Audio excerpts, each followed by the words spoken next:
Hey everybody, welcome to the Sunday Show After Dark. I'm Matt, that's Paul. We're here to have all kinds of fun and hope that there are some people out there who want to call in and defend their views. Really kind of briefly, we're both former believers with very similar positions and some slightly different interests and takes.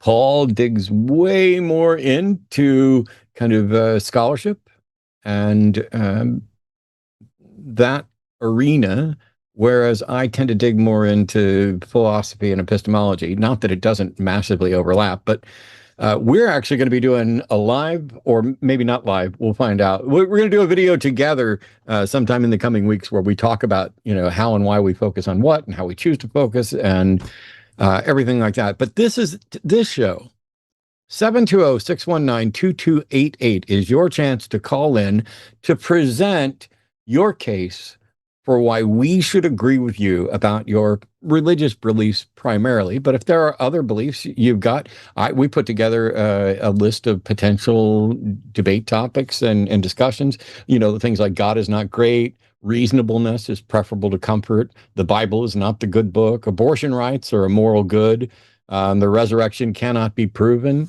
Those are kind of starting points. And if you think we're wrong about that, or if you think we're wrong about any number of other things, like if you believe that you have a warranted, justified position that a God actually exists, or almost certainly exists, or most probably exists, and you think that we should share that, call in. Can you explain what you believe and why? And do it in a way that is understandable to virtually everybody. That's something. And if you have something that requires like special esoteric knowledge, like if you have some specific physics argument that only a PhD physicist can address, well, I mean, I'll be happy to look at it and I'll be happy to tell you why I think you're wrong. But you might want to call into a show like Skeptalk that airs on here as well, where we frequently have physicists. And, if you have biology thing, you might want to call that as well when there are biologists on there. But one of the things is that most of the atheists, most of the secularists that are in the debate realm, the frustrating thing is we have to I don't have an expertise in any particular subject. If I have an expertise in anything, it is in making complex topics approachable to people, because that's how I learned it.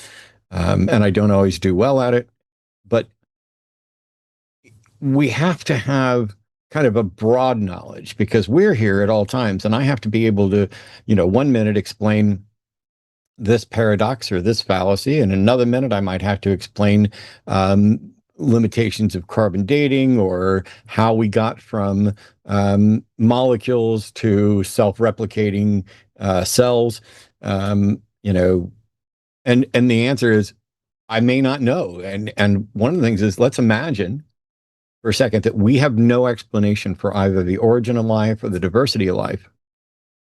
You still, if you are a believer in a God as the creator and diversifier of life, you still have all of your work in front of you, because our lack of an explanation doesn't mean that yours wins by default. So can you explain why others should share your belief? And really we're going to have to pause. We're going to have to ask some questions, interact a bit, and there's going to be a slight delay, but yeah. I don't have much in the way of news. I've been working. As far as I know, Schrodinger's senator, Mitch McConnell, is still as unknown status as it always is. And, we're having fun here. Paul, What would you recommend people be ready to do? Like, is there a topic you desperately want somebody to defend because either you know it really well or you don't know it really well and would like to dig in more? Well, my absolute favorite is the resurrection. I spend a lot of my study time on first century history and the resurrection.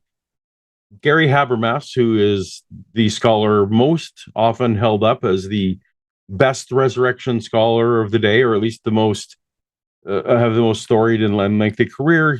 He has his magnum opus, they say, his 5,000 page books of the resurrection, and volume 4, the final volume, comes out tomorrow, Matt. Volume What? 4. So my copy, I mean, I'm in Canada, I'm not going to get my copy till Wednesday, but I am so excited to get my head back in the game. Maybe Gary's 4th volume will of 1,000 pages will be the one to convince me that the resurrection. But you can call and preempt Gary and convince me that uh, there is good historical proof for the resurrection, or perhaps there's some other evidence that isn't historical but you think applies to the resurrection, or maybe you just think that miracles can be, in principle, perhaps um, proven through testimony or through some other means. I would love to talk about that at a high level or a low level, or that the disciples died, anything in that niche. I'm excited for because I've had a bit of a rough week and I am ready to get into some of these details with somebody if anyone wants to, or any part of the Bible, frankly. But we're also open to other non-Christian theists. We're not afraid of non-Christian theists either. So give us a ring. I find it a little strange.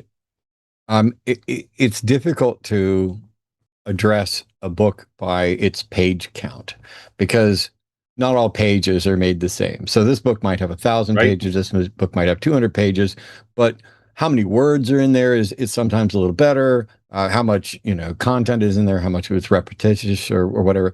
But in any case, 1,000 pages. That's what you're saying. Gary's new book is going to be, right? Yep. Roughly. Yep. That's a lot. I mean, we don't have to go through, and say, oh, is it bigger than this? Is it bigger than this? Um, what I find strange is that 1,000 pages on the resurrection is already really impressive because it's um, a couple of orders of magnitude greater than the number of pages in the Bible that have anything at all to do with the resurrection. Right.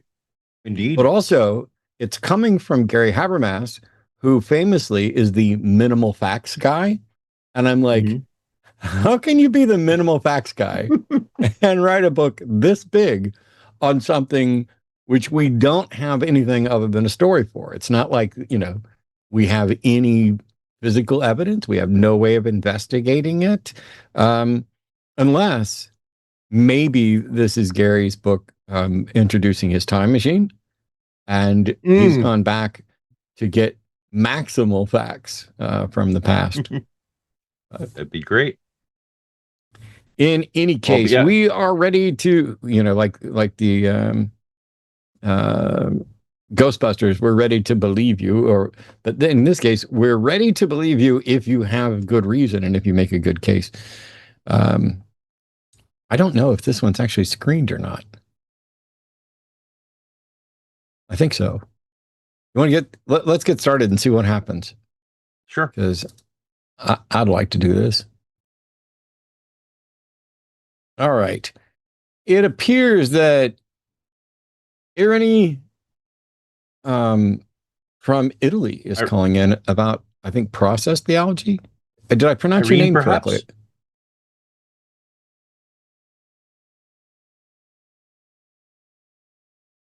Are you there?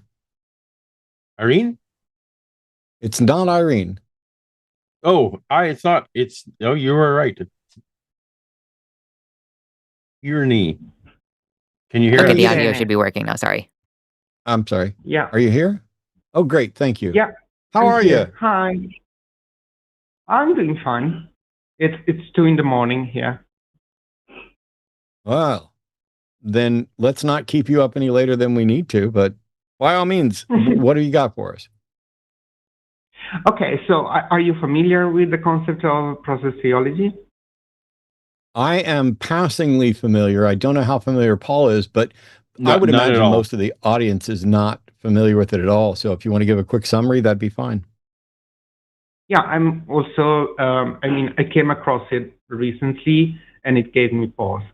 And so, like, I'll try to summarize it as in this concept, basically, God is not three omni from the very start, but ahead of the beginning is basically an unconscious being, not three omni at all. And during the process of creation is they are in a constant relationship with the creation, and through the creation they evolve, and by the end of time they become triomni, I would guess. Okay. I don't know why they would ever become triomni via evolution, but I'm okay. Okay, So this God, yeah, this God is not all powerful. no. How powerful is it, and how can we tell? This God would be how do you say that?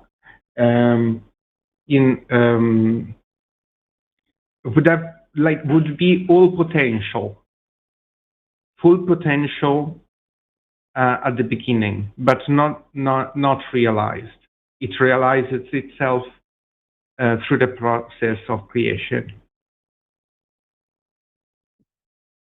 Okay. I don't know that this makes any sense to me. Does it start off as an actual being, like an agent? I would say no. I would say no. Okay. It would Is it not an be a agent mind. now? Is it an agent now? My understanding would be yes, because Okay.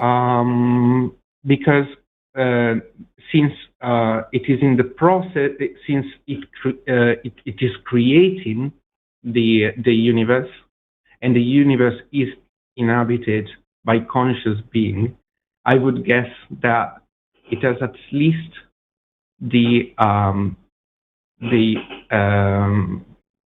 mind of the conscious beings that contain the universe, because they are part of the original thing, of the potential in the beginning. I don't know if I have How could explained anybody it ever properly. show? How could anybody ever show that there is a God being that actually exists, that is in fact consistent with process theology? How could you show that? How would you make it falsifiable, you mean? Well, falsifiable would be one great aspect, but as far as like just how would you test for this, or even show that it is possible or probable or likely? Well, I come from, like, if I would say my standing right now, like, I came across this belief, and it surprised me. I would say that I am an eternalist and a materialist, and I deny free will. But I would say that that the fact that conscience exists is is um, is at least proof that some local parts of the universe are minds that are able to make choices, even if they are determined choices. and they are able to observe the otherwise inert matter. How does that matter? Like, I would agree that if I'm conscious, then some local portion of the universe is something we would call conscious. But similarly, my fingernail is much harder than the skin on the back of my hand. And so it means that some local portion of my finger is hard, whereas some other portion is not. But it would be a fallacy to suggest that the entirety of my body is hard like the fingernail, or that the entirety of the universe is conscious just because some portion of it's conscious. So saying, it just seems like a tautology to say if some portion of the universe is conscious, then some portion of the universe is conscious. What the hell does that have to do with a God? I would guess that if the parts that are that are conscious somehow would expand to the point that more of the inert matter that otherwise inhabits the universe become conscious, that would make if there's a billion people. Yeah. If there's a billion people standing in a circle around a rock, and we double that to 2 billion people, did the rock in any way become more conscious? I would say so. Yeah. How did the rock become more conscious just by how did the rock become more conscious just by increasing the number of conscious agents around it? Because some parts of the inert matter that constitute the rocks became part of the conscious systems. Nothing. This is not the thing that is still rock is still rock. You know. Is the rock any more conscious when there's 5 people around it than when there's 1? No, but that's the question I literally just asked, only I used billion and 2 billion. If there's 1 person around, increasing the number of people around that rock doesn't make the rock any more conscious. Yeah, but if there were 1 billion people and then there were 2 billion people, it means that some parts of that rock became the 1 extra billion people. No, it doesn't. Do you agree with that? No. What did the inert matter come from to make those 2 billion people? It could have come from any number of places, but there's no reason to think it necessarily comes from that rock. But also, if the matter came from that rock, that is not the rock becoming conscious. The rock is still what it is. The fact that atoms decay and leave things and transition and change states doesn't mean that the thing it used to be became conscious. But even if that was the case, the fact that the number of people went from 1 billion to 2 billion doesn't mean that that particular rock became conscious at all. This is Theseus level stuff where the rock is defined by its pattern of matter and its content, and that changes.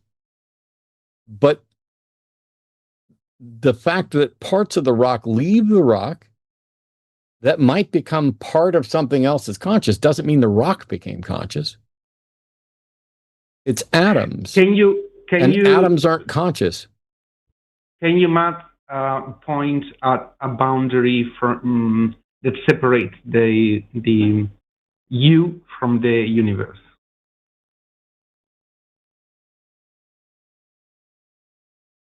I am not the universe. I am part of the universe. The boundary is this particular pattern of matter at whatever the edge is. Would you agree that you and I are not one? I would struggle to do so, particularly because we are in the process of communication. Okay. What would this explain? Like, let's say all this was correct.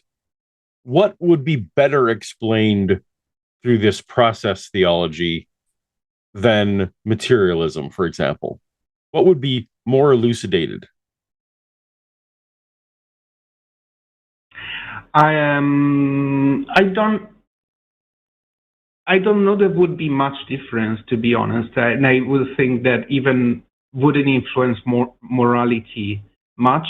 It would just give the universe itself a possible direction, a possible outcome. So, can we agree, though, that virtually everyone could come up with their own individual what if thing, a non-falsifiable what if, as if like people who are deistic, for example, they can come up with all kinds of reasons why there might be a god who created the world and buggered off and doesn't care. Can you agree that, you know, those any theory in that realm might make interesting conversation over coffee, but isn't anything other than speculation, fun speculation? Well, it is. I would say that any religion is fun speculation most of the time. Any mythology, any story. No. Religions prescribe what people should do, right? Yeah. Like you're not suggesting, you specifically said that this doesn't prescribe anything that anyone should do. So for me, that lends it in the category of speculative conversation that doesn't impact lives. Well, it would impact life because I would see that you could construct an ethic around it. And Construct the a ethic what? would be construct a moral framework from it. Would that moral framework be superior to secular humanism or any other materialistic? It would be ethics? incredibly similar, I would say. It would be very, very similar. Okay. Here's the problem I'm having. I'm with Paul in that, I don't see how you can demonstrate the truth of this, but also it seems like an absolutely vapid and useless proposition, because it doesn't go beyond, hey, like, for example, if this God that you're talking about did not begin as a conscious agent and did not become conscious agent until sometime later, how did it create the universe? Because I'm going to say it can't and didn't, because the creation is an act of an agent, right? Not necessarily. Many religions don't see the act of creation as the product of an agent. Like in many versions of Hinduism, for example, like the act of creation is the contrast between Purushas and Prakriti. So I would say it's not necessary to have an agent to produce. There's also like didn't you just list two agents? No, the Prakriti in Hinduism, I believe it's completely inert. I mean, I wouldn't claim, like, if I'm misrepresenting Hinduism here, I would, but my understanding is that it's the inert nature that dances basically around the Purusha. They are completely transcendent, and they don't really interact with the world. Okay. But you are asking like in a philosophical way that you would need an agent to No, I'm asking in a real fucking because way.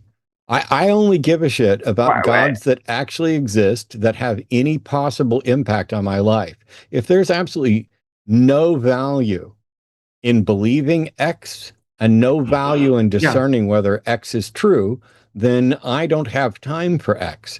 Is there any value in believing process theology, and does process theology in any way, whether or not I accept process theology, does that in any way impact my life? I'm asking myself that.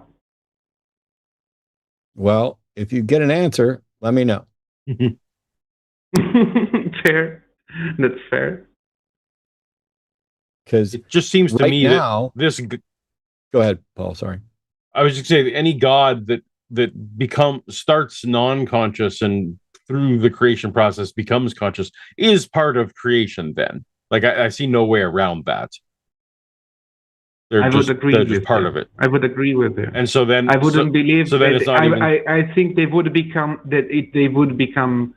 They would if they were transcendent before they would cease to be transcended. They would become their creation. So they're no different. Yeah, they're no different from humanity really at that point. Like they're just another. They're dark matter or some other element of the universe that we don't see right at the moment. Yeah, I would agree. Yeah, I mean, okay.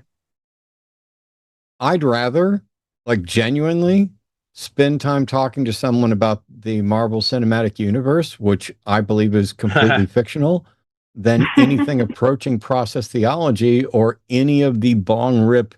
Let's see if we can't try to rehabilitate some version of religion that isn't quite as stupid as some of the others. And then they just wind up being unfalsifiable, having no evidence and having no value. It reminds me a little of like deism, because the deistic God, by definition, does not interact with reality in any detectable way, which means everybody who is convinced that the deistic God is the right one is believing something without sufficient reason, because they have no way to detect that God, and therefore they are claiming to be able to detect the undetectable. And this, to me, I mean, I'd love to get the joke in that we're effing the ineffable, but this is actually just, ooh, let me talk about consciousness and agency, and because some part of the universe became conscious, or conscious, therefore the universe is conscious. That is already a fallacy. That just because one of my arteries got clogged doesn't mean I became a clogged artery, and it certainly doesn't mean the universe became a clogged artery. I don't see any value in this at all. Well, but that's because I would say that what I feel, and this I feel very intensely. This I believe for very intensely. Like I don't see any boundaries between the ego and the universe. Like I realize there are boundaries between my conscience. You don't see a boundary between you and me. You don't see a boundary between you and me.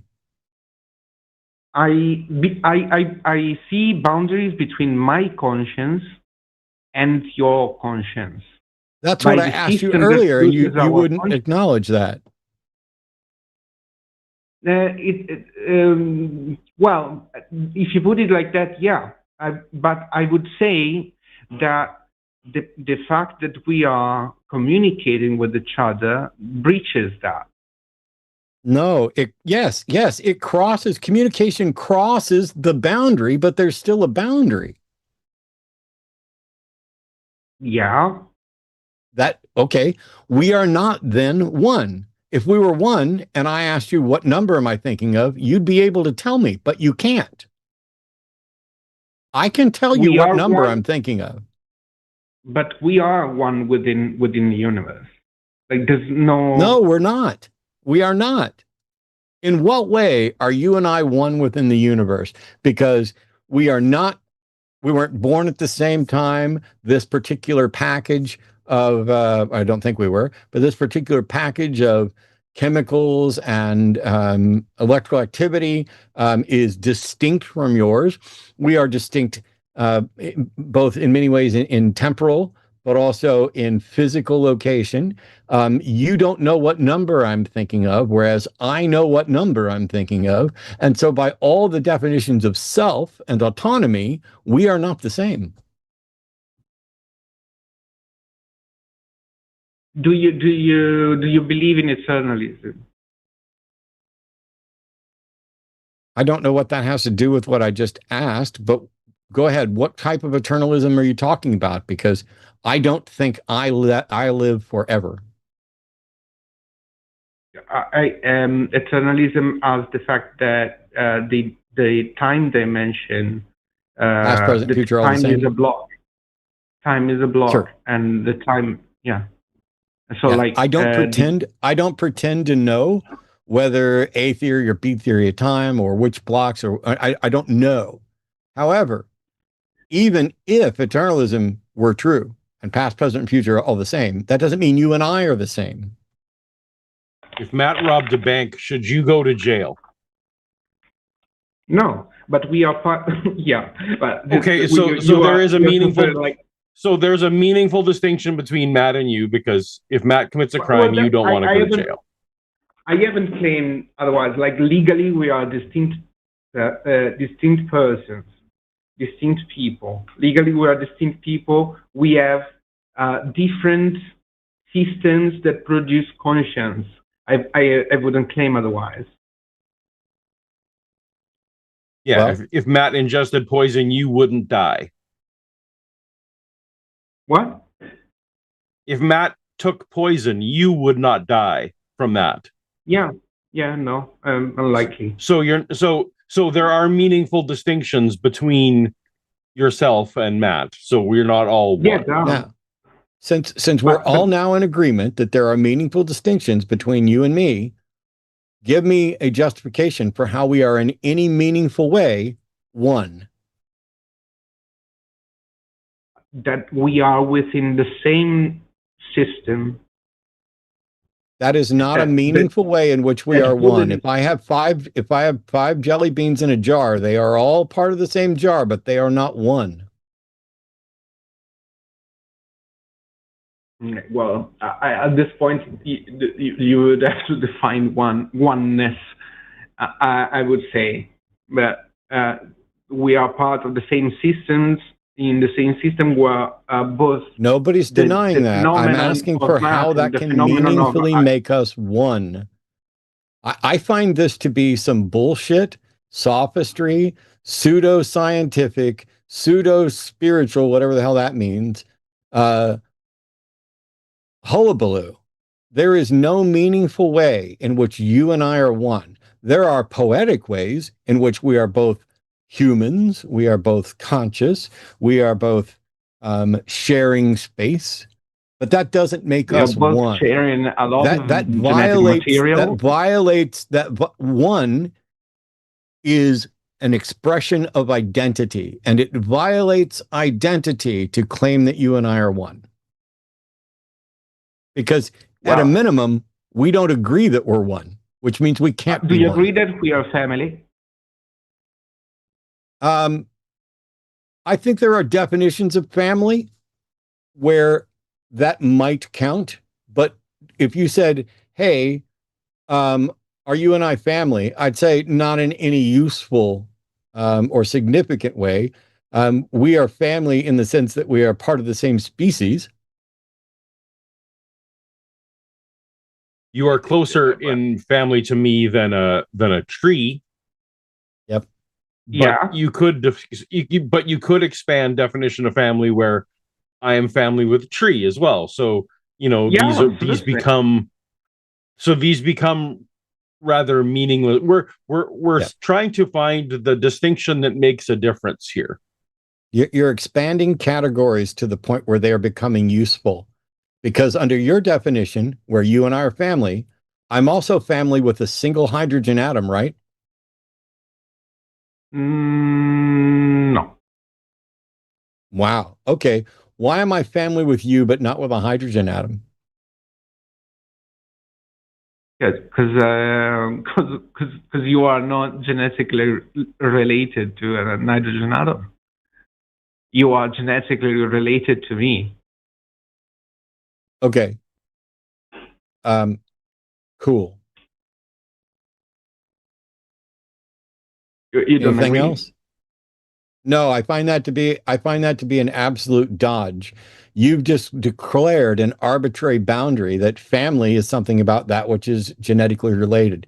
When we put together a, define life and put things into clades, we acknowledge that as far as we can tell, all life has a single common ancestor, but that doesn't mean, and you can never evolve out of a clade. But that doesn't mean that just because you and I are in the same clade that we are family. We divide things up in different ways. And family has a couple of different usages, including, hey, the family I choose. Arden is my family. We are not particularly close related, relative. Like my brother, I am very closely related to genetically, but Art and I aren't particularly closely genetically related, but we're certainly closer to related than I am with a chimp or any other animal, and within the animalia kingdom. But you can then extend that to say, okay, I'm also family, as in related to um, fungus and trees and bacteria, and I'm also family to the earth and the stuff that makes up the earth. Because eventually you can get to what you tried to do earlier, which is all of this is just matter in patterns. Because Yeah. the content changes. I do not have the same atoms in my body that I had this morning, and I do not have any of the same atoms in my body, as far as we're able to tell, that I had 50 years ago. And so this is a ship of Theseus thing where we are basically redefining me at every point in my life. Whereas if we could catalog the position is a position and spin of electrons within the atoms in my body, if we could catalog all that, we would have a new pattern package, and then be able to compare that. You can compare any two things. And if you define pattern as those things which exist within this reality, then the hydrogen atom in my body is definitely family to the hydrogen atoms in the sun. And there's no reason, given your lack of making any delineation, why it wouldn't be fair to say that I'm family to that. Well, you are definitely part of the same system. Yeah, they're gonna they are as necessary as you, because they are necessary for the whole. Yeah. I So am I bored asked, out of my mind. Can I you am see, bored out of like, can you see, like, I am bored out of my mind talking about how to classify things, especially if we're talking about how to classify things in ways that are less useful than what we currently have. well, that can you see, Matt, that if you have the framework where there's a literal relation and family that bounds all living creatures, and it's corroborated by science, you would have to uh, care about the biosphere, about the other things that live next to you. I do that's care not why about we it. have to care. Yeah, That's that's not not why why we we have would have to care about care. it. We care for selfish reasons, because if all the trees died, and my life would get worse. So this being family doesn't obligate me to care. Lots of people don't care.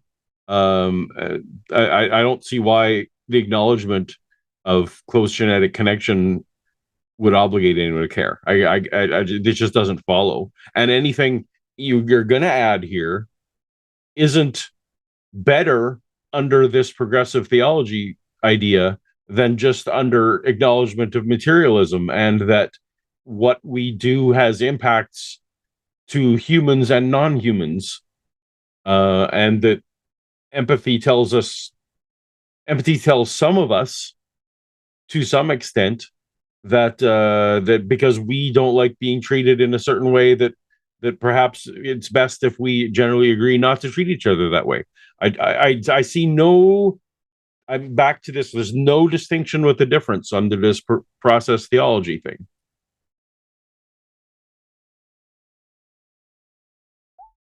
Yeah, I would agree that it makes not much moral impact in contrast with humanism, and I would say that the outcome of morality would be pretty much the same. Okay, so I guess we've been discussing now for half an hour here. Something that we generally agree doesn't make much difference is non-falsifiable. Anything? Have I missed anything?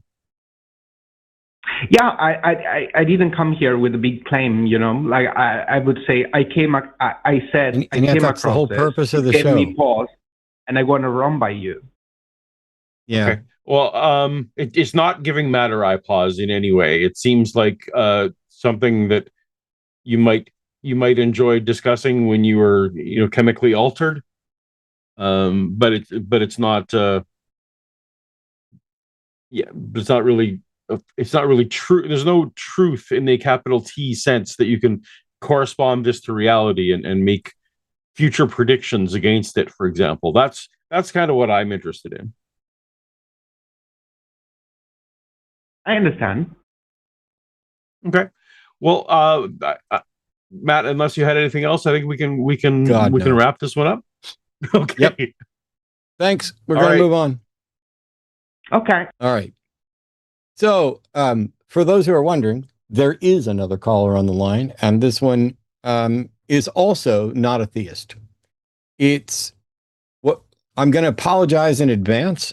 I know we've been doing my year of Zen, where, I don't crash out or lose it or yell at anybody. But I will say, fuck and things like that, and occasionally be rude if I feel like it, but I generally try not to feel like it, and I'd prefer not to put people on hold. Unfortunately, I'm also sick today, and so this caller is calling specifically to talk to me about something, and it's something that I genuinely don't even know how much Paul and I actually agree on the subject, and so I think it'd be good to get both of us. I just want to say before we take this call, I may have to get up and leave, but I will do my best to return.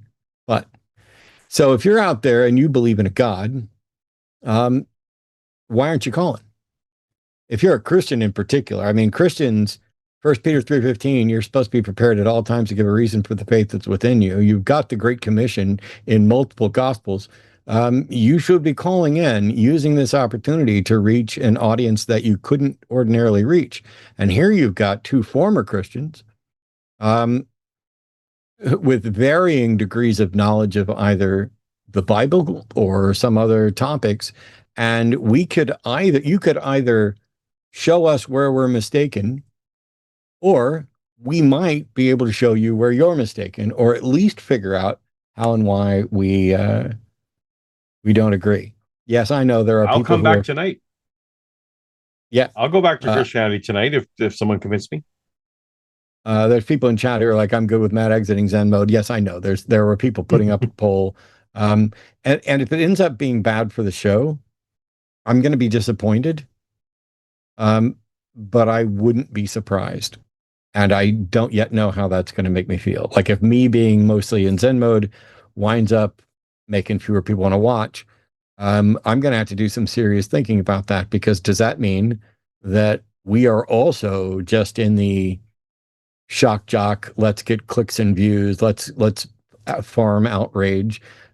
Because I've been doing this for 22, almost 23 years. And while I'm fine with there being outrage, and I think there's justification for outrage, that is not the goal. I was a serious Christian, and so was Paul. And I know that both of us took this seriously, and neither of us went, ooh, let me see if I can debunk and disprove what I believe. Instead, both of us, in different ways, were saying, hey, I want to do what God wants me to do, what I'm commanded to do. I want to be able to offer a defense for the Christianity, and specifically the version of Christianity that I accept, which is very different from the one that Paul accepted.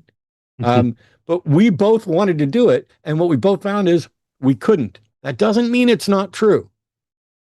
Although I will assert now that in the 23 years I've been doing this, not one person in countless call-in shows and in countless debates that I've done, not one person has presented a sufficient evidence-based case to justify any human being believing that Christianity or any other religion in that realm. I mean, maybe you've got a coffee cup religion and you can show me your coffee cup, but we're Abrahamic religions and popular large-scale religions. Nobody's ever presented a justified case for why those are believable.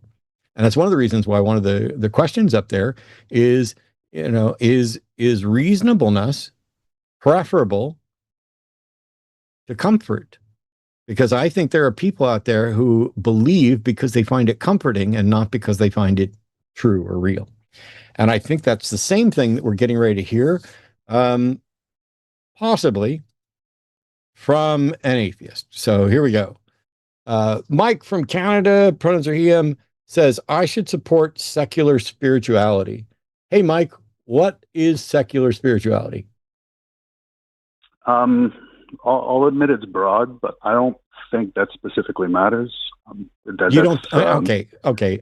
Here's the thing. Sure. You called in to tell me I should support something. When I ask you what it is, you think it. You say it doesn't matter. To me, that is patently absurd and almost disqualifies you from continuing to speak. But because I'm in Zen mode, would you try again, please? Sure. What is secular spirituality? I guess it's engaging with secular spaces or spiritual spaces, and by that I mean psychics, tarot card readings. I'd also lump religion in there. But okay, is this a prank call, Mike?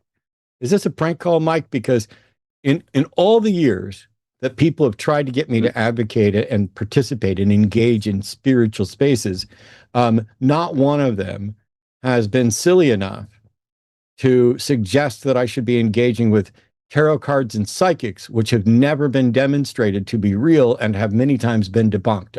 Do you also think Ouija boards are communicating with spirits? Because that's the idiomotor. No, reflex. I don't think any of this stuff is real, and I'm not saying you should engage with it. Oh, okay. You should support so you think that say. Spirituality is engaging with stuff that isn't real, and that's a good use of my time? No, I'm talking about specifically secular spirituality.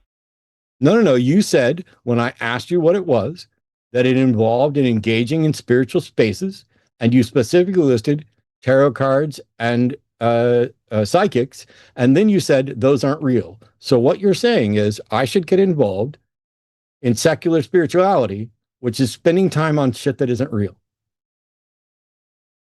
If that's what I said, that's not what I meant. Okay. What do you mean? Can I just emphasize what I mean by secular spirituality, and what I mean? I by literally support? asked you. I'm getting ready to mute myself, and I'm going to let Paul take over. So I literally asked you twice what secular spirituality was. Your first answer was that it didn't matter. Your second answer was a bunch of bullshit that you don't even think is real. And now You're asking me if it's okay for you to take a third swing. See, here's my problem. This is why I called out people like Britt Hartley and others who are advocating for something that they rarely ever make a good, honest attempt to define or show why, or that it is real, because I care about what's real. I like Britt. I think she's wonderful, and she's probably doing good stuff for people. But she's professing credentials that I don't think are legitimate. I view it a little bit like stolen valor. And I'm not here. I don't just want to beat up on Britt. I had a conversation with somebody at NanoCon who's a big fan of hers. Who did all of this as well. And now, Mike, you're calling in and you're about to strike out on merely defining what secular spirituality is. Does anybody on the planet wonder why the fuck I find this topic tedious and banal beyond belief? But go ahead. Swing for strike. I can try again. Yes, I know. Please. You get to try one more time because 3 strikes is going to require us to move on. Okay, fair enough. I guess what I mean by secular spirituality is, engaging in those spaces or communications about those spaces or information, history of those particular things, not necessarily going for a tarot card reading, but learning about them and having conversations with other people about them, but doing it the secular spirituality way, so to speak, is you're when you're doing a tarot card reading, you're Mike, not. This is the stupidest third attempt I've ever heard. No, genuinely, Mike. This is the stupidest third attempt I've ever heard, because what you just said was, yes, you think you should engage in those spaces just as you did on the second attempt, but communicate above those spaces with the other people who are interested in them, but do it in the secular spirituality way. You literally worked the term that you're trying to define back into it as if it is edifying in any way. Thank you, Mike, for demonstrating what absolute garbage and useless sophistry secular spirituality is, at least for everybody who's ever attempted to define it.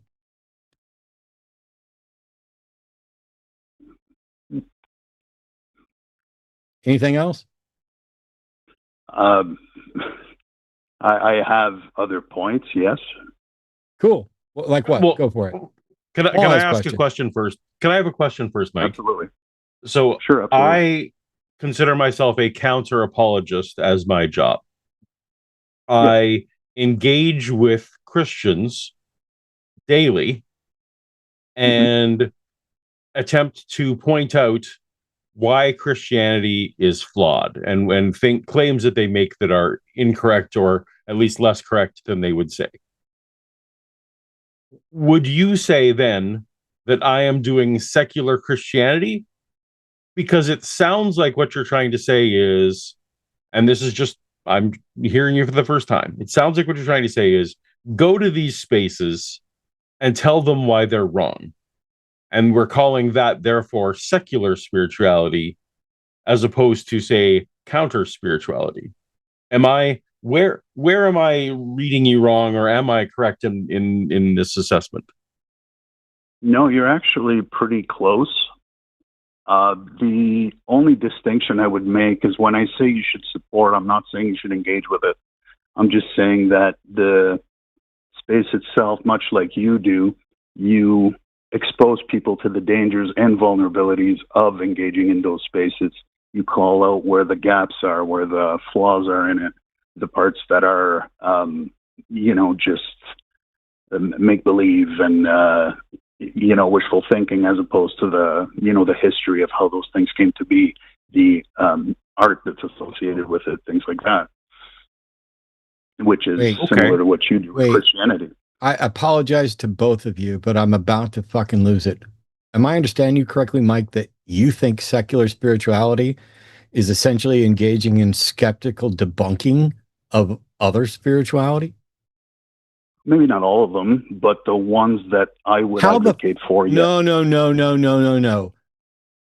From now on, you're on yes or no answers with me, because you are on the thinnest fucking garbage ice I've ever had somebody on while still maintaining Zen. Listen very carefully. You don't get to say secular spirituality is the process of debunking spirituality. And then you don't get to selectively choose which things you're going to. You don't believe that, for example, dowsing is real, do you? No. Would it be worthwhile? Would it be part of secular spirituality for me to hang out with a bunch of dowsers and talk to them about their beliefs and attempt to debunk them? No. Why did you suggest that that's what secular spirituality was? It wouldn't do it to the people who are, like, it wouldn't be arguing with a psychic. It would be working with somebody who has an interest in psychics and showing them where the vulnerabilities and dangers are of associating or seeking out a psychic. You know, if you're doing it for, so you're saying, no. So you're saying secular spirituality is not engaging in spirituality, not debunking the people who actually believe spirituality, but using skepticism to interact with the other people who don't believe spirituality in order to give them ammunition to debunk spirituality, right? No, it doesn't have anything to do with. No, it's more about engaging with it safely without falling for those traps yourself. It's not necessarily about convincing somebody else. Well, maybe in from the point of view of someone like Britt, but someone who's just, like I said, maybe seeing someone like her, for example, that would be a benefit of doing it. Yeah, that's. This is the stupidest fucking thing I've ever heard. And congratulations, you are about 1 inch away from tipping me right the fuck out of Zen, because you are saying repeatedly the most contradictory, baffling, stupid, bouncing around bullshit I've ever heard in order to try to. I want to hang up on you merely so that you don't trash whatever secular spirituality means to somebody like Britt, because I guarantee you what you're saying doesn't fucking line up with anything she's ever even hinted at. This is some esoteric level of let me call into a show and spew a bunch of nonsense in order to distract and waste time. Mike, do you have anything useful or productive to tell us about secular spirituality? Yes or no? I guess I'd just be re-explaining things differently. That's a no. Bye. Jesus Christ. Okay, we need to put up a poll to see whether or not I crossed the line. So it's my entirely follow-up possible question, I did. My follow-up question to that would have been, you and I have separately, and I think probably together, talked to people who believe in Ouija boards, talked to people who believe in psychics, talked to people who want to say that they're spiritual, not religious, like I think. By that, I think Matt, his prompt was that Matt should engage in secular spiritualism. I think for 20 some years, by his definition, you absolutely have been engaging in secular spirituality. So you need not convince you to do this. You sit here multiple times a week and engage in exactly that. So yeah, this is so wild. That's all. Like, I genuinely thought, oh, okay, we're going to get somebody who knows something. So by the way, for all of you out there who are advocates for using the term spirituality in a secular sense, please know I don't need an email from you. I already get it. Mike is an idiot who was not in any way representing what you guys are advocating for, even though none of you are remotely good at defining or defending what you're advocating for. I don't hold Mike's view against you. Mike's view was the most confused. And I would say, like, if we were to post that and say, as a clip, Paul and Matt destroy secular spirituality, every actual sincere advocate for secular spirituality, including some friends of mine, James, would be like, why on earth would you guys lie in the thumbnail? That guy, I don't want to do the hashtag no true Scotsman, no true Christian, no true secular spiritualist, but that's not fucking secular spiritualism. Even I know that, and I still don't know what the fuck secular spiritualism is. That's just wild. But also, you and I are clearly doing on a daily basis what he was calling to advocate for. Yeah. I did it while he was in the call. You want to? Yeah. Hey, so what about Ouija boards? That's the ideomotor reflex. Tarot cards are pieces of paper. They don't have a memory. There's nothing magical to that. Astrology can be debunked with one word: twins. Twins don't have the same fucking life. Therefore, astrology is bullshit. Reiki.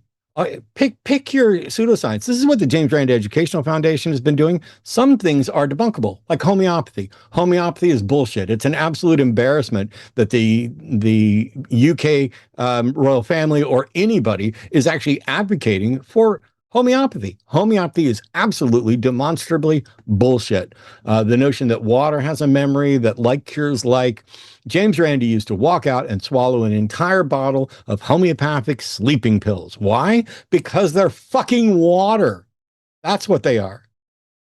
I mean, they're like American beer. American beer is like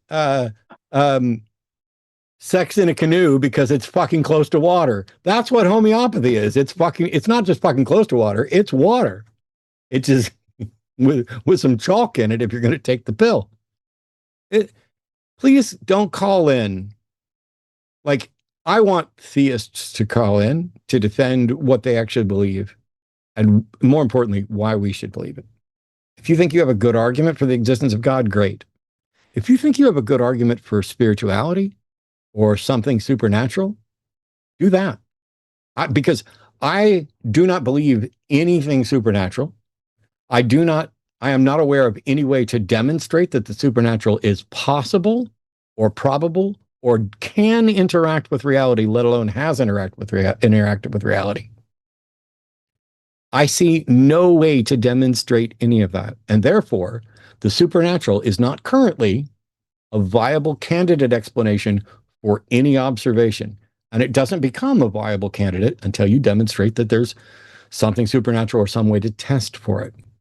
Still, despite all that, Paul and I sit here and we entertain God claims. And we point out let's find out what's testable. What evidence do you have? Why would you think this is a viable potential explanation for an observation? Where's your evidence that the observation even occurred? People are like, oh, Jesus, empty tomb. How do you explain that if he wasn't God? I don't know. I'm not aware that there was an empty tomb. I'm okay with the notion that there was probably a Jesus. I don't know how much we actually know about him. I think mythicists go a bit too far in asserting a position that I don't think they can demonstrate, but they're not wholly wrong because it's not like there's not a Christian on the planet who can provide any physical evidence for anything in Jesus's life. No. That's not true. I suppose like the town of Bethlehem would count as physical evidence for something that's supposedly in Jesus' life, but we're talking about like specific events. But hey, we've got more callers and we got theist callers, so let's see how we do. I don't know yet if I'm going to get sick or not. My apologies if I have to leave, but I'll be back. Jesse is a theist from Florida, pronouns are he, him, and wants to talk about places where God could exist. Hey, Jesse, which God are we talking about? Hey, well, that's jumping ahead of the game. First, let me compliment you on your work. I like to see you in debates. You always represent your side very well. You seem to be in rare form tonight, even though you're saying you're sick. You were firing on all cylinders with that last caller, and that last caller really scrambled my brain. So now I got to put down my I Ching and get my argument together. So anyway. I'll just say thanks and move on because I'm terrible with everything that you just did. All I want to do is get you to talk about God. Oh yeah. Sorry. All right. So you have to work to get a little bit there through science. So we can agree that life finds a way, right? Like you go down to the bottom of the ocean, you find tube worms that eat volcanic rock. You You see things like star jelly or red rain that comes down from the sky that's got organic material within comets. So it seems like No. life is pretty prevalent within the universe, right? No? Yeah, life is pretty prevalent within our local experience, and it seems like the building blocks of life might be out there, but I do not agree that life finds a way. I think that's some sophistry. And for example, 90 some odd percent of all species that have ever existed on Earth have gone extinct. So the fact that Well, life finds a way is evolution. No, it's not. Life finding a way to exist. It exists through mutation. It exists through adaptation. Life finds a crevice. It finds a niche. The birds adjust their beaks to eat the certain fruits or the certain No, nuts. they don't. No, they don't. No, they don't. You don't understand evolution. Isn't that what Darwin? I'm sorry. Isn't that the finches? Would you listen? Oh, I'm sorry. Yeah, sure. A bird does not adjust its beak. Evolution doesn't happen within individuals. Evolution happens in species over time, and species also go. Never mind. I don't care. You're straw manning my argument. Nope. Hold on. I'm sorry, Jesse. I will not be speaking to someone who consistently tries to talk over me when I'm schooling them. That's not going to happen. You just straw man my argument. I didn't straw man your argument. You said I thought that evolution happens within one creature. You said birds sure sounded adjust that way to me. I'm sorry. I'm sorry that you don't understand the basics of English, but you said birds adjust their beaks. That makes birds the active. Interrupt me one more fucking time. Interrupt me one more fucking time. I dare you. You think buttering me up beforehand is going to let you get to act like an asshole? Stay quiet until I'm done, and you'll learn something, and then you'll get to continue. When you say birds adjust their beaks, that sentence makes the birds the active part of it. Birds do not adjust their beak. Natural selection determines which beaks are more likely or less likely to get passed on. That is not the bird adjusting its beak. That is nature, the natural selection process, determining which ones go on. And those still lead to the end of species. And when there is heat death, there will be no more life as we know it. If some other life happens to evolve or take over or transition. So we're back to my first question, because you were supposed to be telling us about places where God could exist. What God are we talking about, Jesse? Well, for one, I know all that about evolution. That's what I was trying to say in a roundabout way. That it's not the bird. I don't need you to say things in a roundabout way. I need you to answer my fucking question. What God are we talking about? I was trying to be direct. What God? No, you weren't. Okay, I'm going to mute you. You're not trying to be direct. Okay? You're not trying to be direct. You're calling to talk about places where God could exist. And my first question is the one you're going to answer next. You no longer deserve anything from me, but I'm going to continue. Because I was the one that was correct. And then you tried to do a revisionist thing of, well, that's what I was intending to. Okay, fine. Say it better. Now, tell us what God we're talking about, or I will hang up and talk to Paul, even if we don't have any other theistic callers. You're here to defend a God exists. Tell us which God exists. Give us the properties of that God. If you want me to pin it down, I guess the name I'd give it would be Rama. Rama. Hey, tell us about Rama and how you know Rama exists. Like Arthur C. Clarke? Jesse. Like the Gita, Jesse, like the Mahabharata. Jesse. Yes, sorry. Yes. Listen very carefully. When I ask you a question, I don't need you to tell me what you were getting to. I need you to fucking get to it. So tell us about Rama and how we can know it exists. Well, I think that life exists in all places that it can exist, and that there are extra dimensions to our spatial reality. And within those What extra evidence dimensions do you of spatial have reality, for these dimensions you're talking about? the places where quarks go, or the places where Hawking's radiation originates Where do from. quarks go, and how do you know? Well, that's the cutting edge of what our science is exploring right now, is the extra I'm dimensions sorry. of Then spatial what you're reality. saying is you believe something that you believe something that you do not have an evidentiary justification for. No, I'm saying that there's a space there for things that are beyond our current knowledge, that are places that are potentially contactable by us. Things that are beyond our current knowledge. What's another name for that? Well, science fiction, I suppose. No. It's called the unknown. And if you don't have an evidentiary justification to assert knowledge about it, then you are being irrational. Well, we were talking about places where God could exist. No, I did not talk about places where God could exist. I asked you to find God, and I'm sorry. Talk over me one more fucking time. I double, triple dog dare you to try to talk over me. I know there's a delay, but what it shows is your impatience. And it also shows that you're not being honest. So here we go. I asked you what God and how we can know it existed. I didn't ask you shit about where God can be. So here's a question. Is there any place that this God can't be? I suppose not. Cool. Then why the fuck would it make any difference where that God can be if your God can't be, if it's impossible for your God to not be anywhere? And you thought you were ready for this? Are you fucking kidding me? Tell me more about how you were getting there to tell us about where God can exist when your view is that God can exist everywhere. Do you have anything useful to talk about?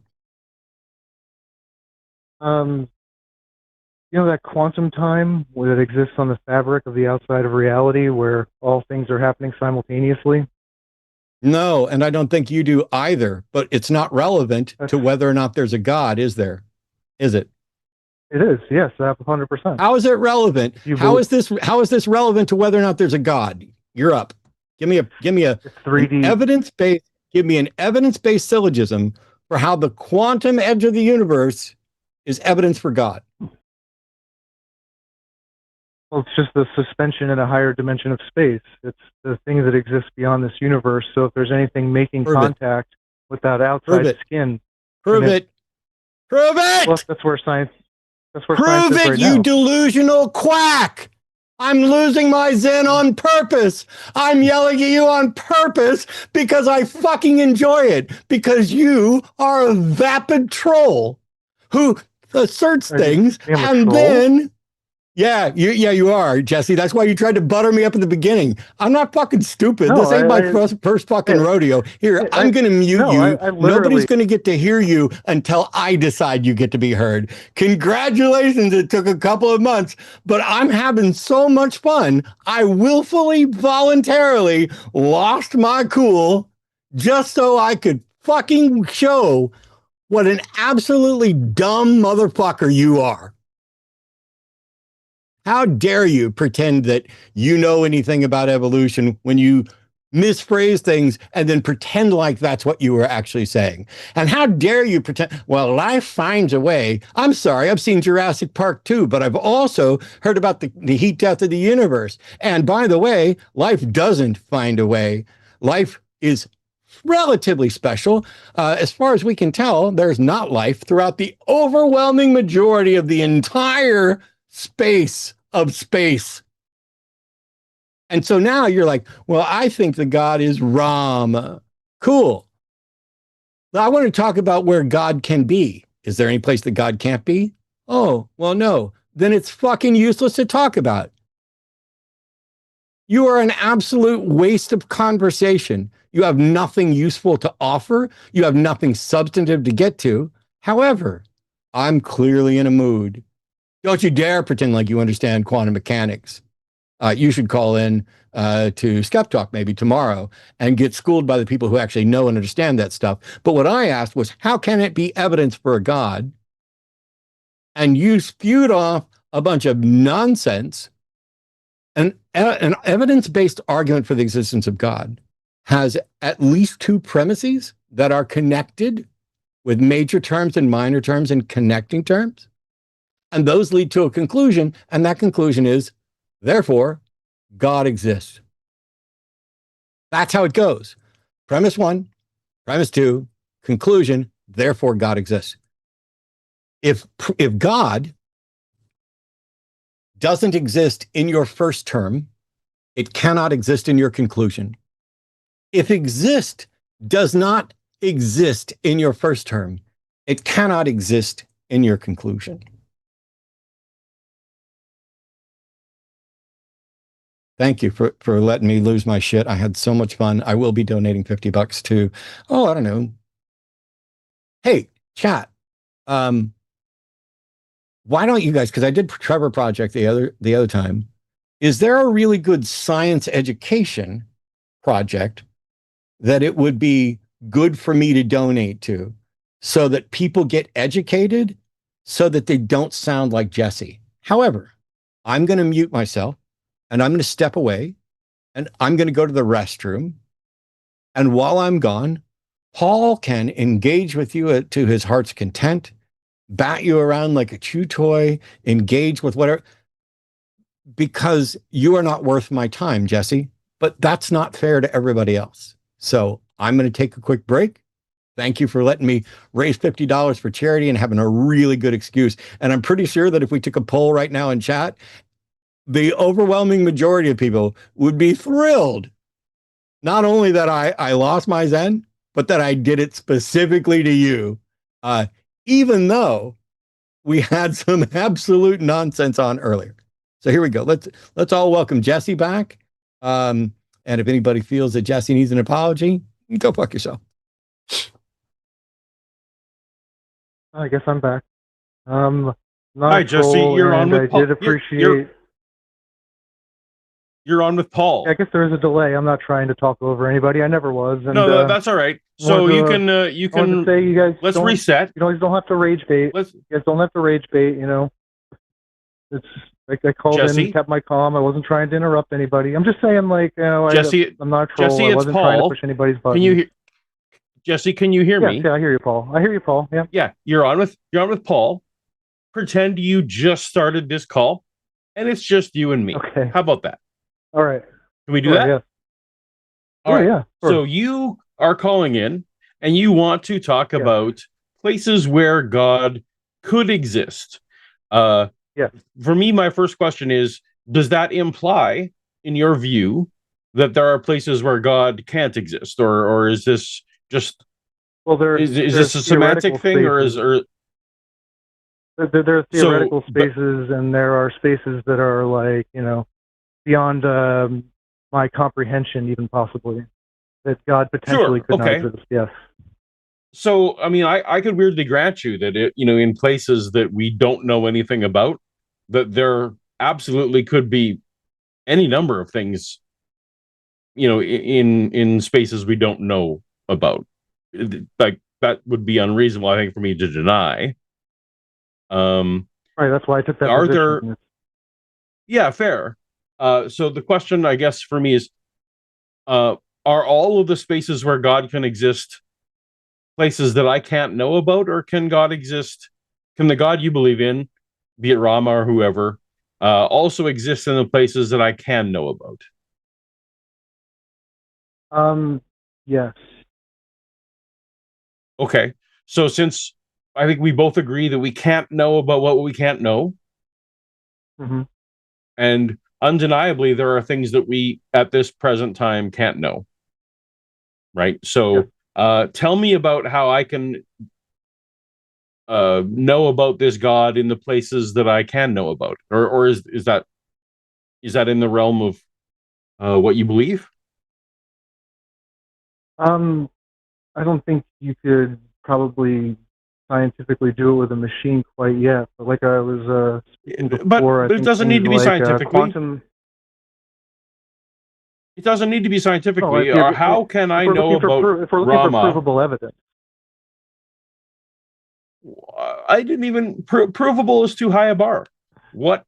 Yeah, all right. If Rama exists in the world that I exist in the parts of the world that I operate in and can know something about, like, why do you think that I should believe in Rama? No, I don't think it matters. Wait, okay, that changes this call. So you don't think that I should, and whether I do or not makes no difference whatsoever. Yeah, I think God's pretty much completely indifferent about anything we do Okay. or think or say. So this is similar to the theme we've had tonight. If you convinced me and I came on board completely to be with Rama, nothing about my life is changing. Nothing about the way I interact with the world changes. This is just a bit of trivia. Would probably be any changes would be perspective. Okay, and are these perspective changes? I assume you think they're positive. Is that reasonable? As far as positive and negative exist. Okay, that's a great answer. Love that answer. Human concepts, I love that answer. Very good. But I have a personal goal of reducing harm and increasing flourishing. If I came to accept that Rama is a real thing that exists, will my goals of reducing harm and increasing flourishing be hindered or improved? I don't think those goals actually exist. Like, if you're going to say, like, I want to increase the flourishing of the bull toad in Australia, and the flourishing of the bull toad is an invasive species that destroys the natural ecosystem. Did you help it flourish, or did you cause harm? Did I mention the I'm giving you a specific example should be flourishing? To the broader. You could have asked. Increase flourishing. You could have asked who. You could have asked who I meant, because you're right. I absolutely left off the subject. So when I say increased flourishing, I tend to mean, because I'm a human, I tend to mean increase the flourishing of other humans. Not exclusively so. There's a concentric circle out there of things I care about beyond just humanity, but I tend to focus mostly on that. And I'm not saying that these are great goals. I'm just saying that these are obviously positive and negative are always corresponding to how well they achieve a goal. So that's why I was just sharing with you my general goals. We could argue about whether they're good goals or not. I guess where I'm trying to get to is, does Rama help with that? Or is your answer that if I believed in Rama, I would change my goals? I think it's just a broader perspective thing. I think you'd think of yourself and the universe as a different space if you were to make contact. Not necessarily okay, so I might change any of your goals or make you think anything beyond, but just maybe have a broader space of what is universally possible, maybe. I'm not sure how to exactly phrase that, you know what I mean? Is this an awareness that I can attain even if Rama is not true? Potentially, yes. Okay. If the ways of contacting are expanding consciousness, then it's totally possible through the different ancient rituals of fasting and meditation and isolation that you could dilute yourself into believing you're speaking to a higher being. But that wouldn't negate the idea that a God could exist within higher dimensions of space. No, you're right, because I'm not trying to falsify a non-falsifiable claim, for sure. I guess I'm just trying to nail down here. You're advocating that I expand my mind in some way, and my connectedness with the universe in general. And I asked you but I don't need. But you also said that I don't need Rama. No, that's quite all right. So you don't. You're also saying I don't need Rama to do that. I could pursue this without Rama. So I guess I'm once again landing at this seems like a distinction without a difference. If Rama can only be found in spaces that I can't interact with, and even if I did accept Rama, my life won't change other than expanded perspective, but I can also expand this expanded perspective in other ways. It seems like Rama is not necessary for any of this. Am I wrong? It depends on what you think this is. Like, I don't think the universe has an underlying meaning to it. I think the meaning is by this generated by the self. I mean this call, or what you would advocate that I do. What I would do with my life. I shouldn't place the burden on your call because I would. I'm sorry again. This delay kind of like, and I keep wanting to. No, please, talk, please. With you back and forth. It's like what I would advocate for would be to enhance your knowledge of self through things like meditation, things like fasting, things like isolation, electronic and personal, and through that sort of knowledge of the self comes a broader understanding of the universe. Okay. So let's say I just say yes to all that, and I agree that tomorrow I will start doing all of that stuff. Did I need Rama, or is there any reason why Rama need be involved? No. Okay. So I guess we don't need to advocate for Rama then. We at that point we should really be advocating for meditation and for self-awareness and for expansion. Am I wrong? The title of my call was "Places Where God Could Exist." Yeah, I understand, but advocating that you pray to any specific God or.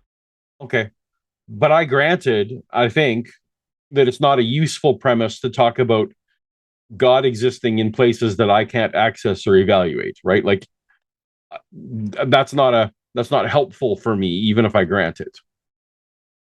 Well, it depends on your perspective on different things. Like you think things like morality or something that's like an intangible thing that philosophy likes to expound upon. It's that same kind of idea of the concept of things beyond But how does that have anything to do with Rama existing in places that I cannot access? What does it have to do with it? Like, yeah. What does knowledge of Rama or Rama existing have to do with being a human? Well, no, you were advocating for places, physical places like quantum realms and edges of time, space, and whatever else. That I can't access. And you're saying Rama might be there. We can access them as well as we can access the rules of physics. Like, you're not out observing black holes or knowing what goes in them, but through the math, we can extrapolate how the universe works. So through the realm of theoretical, we can come to the physical, right? But correct me if I'm wrong, you were saying that Rama might exist in the places we can't access, not that he did exist. Are you saying that he does exist in places I can't access, or that he might exist in places I can't access? I'm saying there may be places that he cannot exist. Wait, there's places that Rama can't exist? Maybe there's a fifth, or maybe there's a seventh dimension, and Rama's seated in the fifth dimension, and we're in a 3 or 4 dimensional space that's suspended in the fifth dimension where Rama is. So you're saying that there's a fifth dimension that I can't access and that you can't access, and Rama might be there. And I was willing to say, sure, maybe there's a fifth dimension. Maybe Rama's hanging out in a dimension that I can't access. Right. Yeah. Kind of. Because I granted all that up front, right? Yeah. But again, I can't access quantum time, right? You can't access quantum time. I can't. So I'm not saying that Rama is or is not there. I'm granting that maybe Rama is there. I was trying to ground it to, even if I grant that, how does that impact my life. That's where we're going. So, Jesse, I've granted you this, that there might be places where gods exist that we cannot know about or access. Is there anything else you want me to know other than that before we let you go? I would say access or no would be the same kind of idea, like I said, of something like physics. Like, you don't know of supernovas because of observation, you know of them because of mathematical calculation. So as well as you could know that there is an edge of space, is as well as you can philosophize on what that means. So I mean, I don't know, I guess I just advocate on knowing yourself and becoming like in tune with who you are, and think you'd become better people if you take a step back from what you think other people think about you. Okay. Well, that last sentence, I think we could come to an agreement. I don't know how it had connection with the other things, but Jesse, thank you for this conversation, and we will talk to you maybe again sometime, and maybe not. Thanks for calling. Sure, thank you. I appreciate it.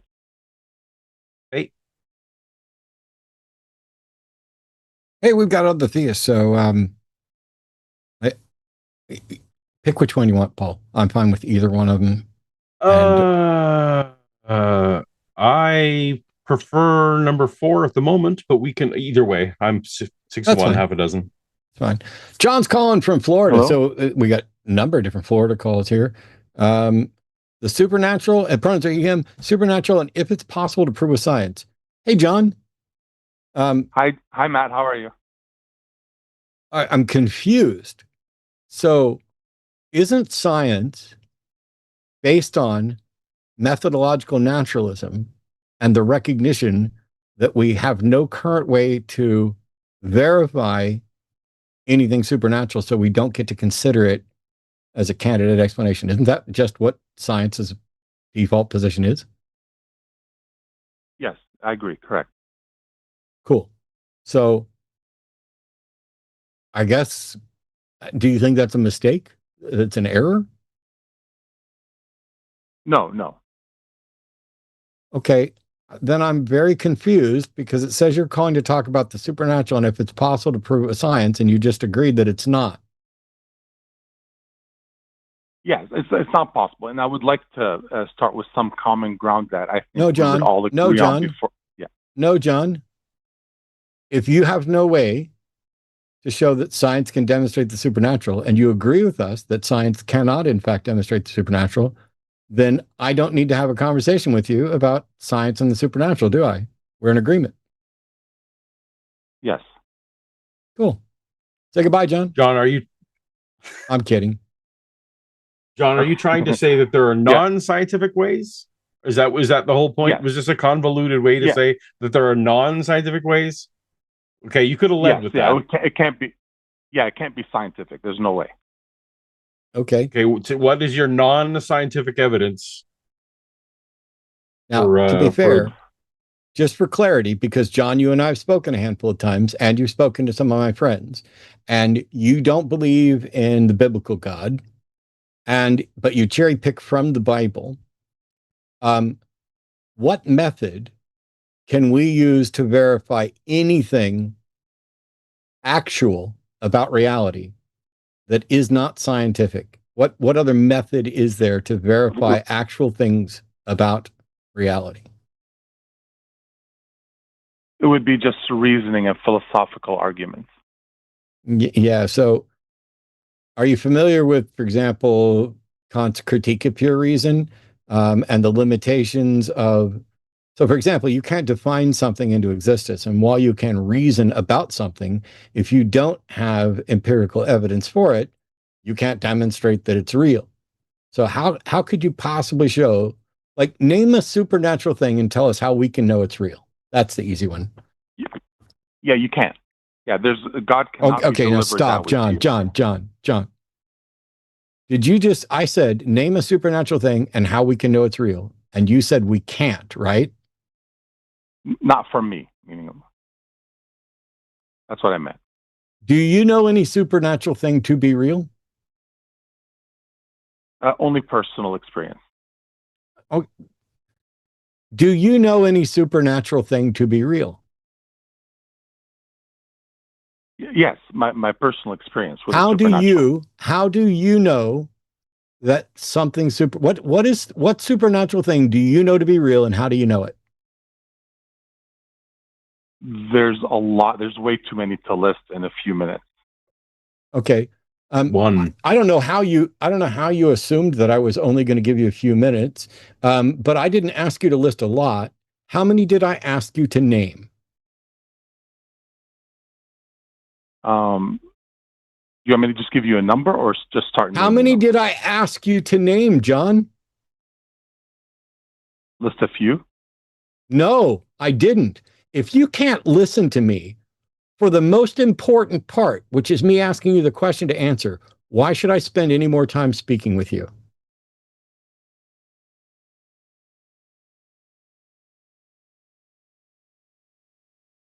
That's a question, John. Because I must have missed the I must have missed John, a part of your. John, name a spiritual thing that you know to be true and how you know it. Drawings in the cloud. Drawings in the clouds. Yes, it was a picture drawn that were three things in the clouds that were specific to 20 years of asking God if he exists. So there's many, many, many things, but that was, I would say, one of the big ones. You haven't yet answered my question, although I at least recognize that you seem to have tried. When I ask you, name one supernatural thing that exists, you said drawings in the cloud. What do you mean, drawings in the clouds, and how do you know they're supernatural? I know they're supernatural because of previous experiences of asking God if he exists for 20 years. Are you off medication right now that you're supposed to be on? Yes, I'm not on medication that would mess with my mind. Yeah. But are you supposed to be on medication that you are not taking? No. Are you sure? When was the last time you've been to somebody who could prescribe you medication? Just like a couple of months ago, a month ago, actually. Cool. What do you mean? Please tell me what drawings in the sky means. Like the shapes of clouds that weren't just shapes of. So when you look up at the clouds, you see a pattern, and if I look up and I see a cloud that looks like a bunny, you would look up and see that cloud, and you would call that a cloud drawing of a bunny, right? Yes. When I look up and see that, I don't see anything that's supernatural. How can you tell? You can't, and that's why it's personal. So I completely agree with you. No, John, I specifically asked you. Wow. Okay. John, true or false? If you can't tell that it's supernatural, it is irrational to claim it is supernatural. True or false?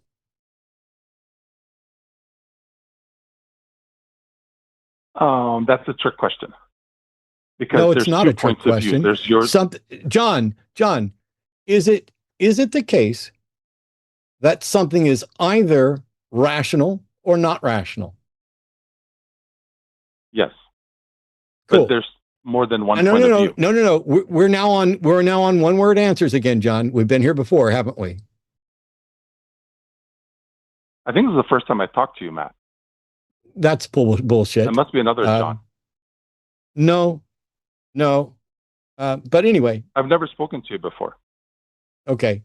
You've called the network several times, and you've at least spoken to other people. And so maybe I've heard you.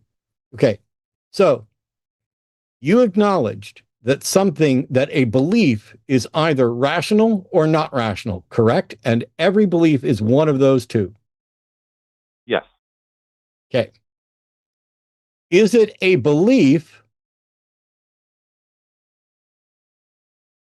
that the cloud images you see are drawings, like intended drawings. That's a belief, correct? Yes. Which means that belief is either rational or not rational, correct? Yes. Is it rational to hold beliefs without sufficient evidence? No. Do you have sufficient evidence that the cloud drawings that those cloud images that you see are intentional drawings? Personally, yes.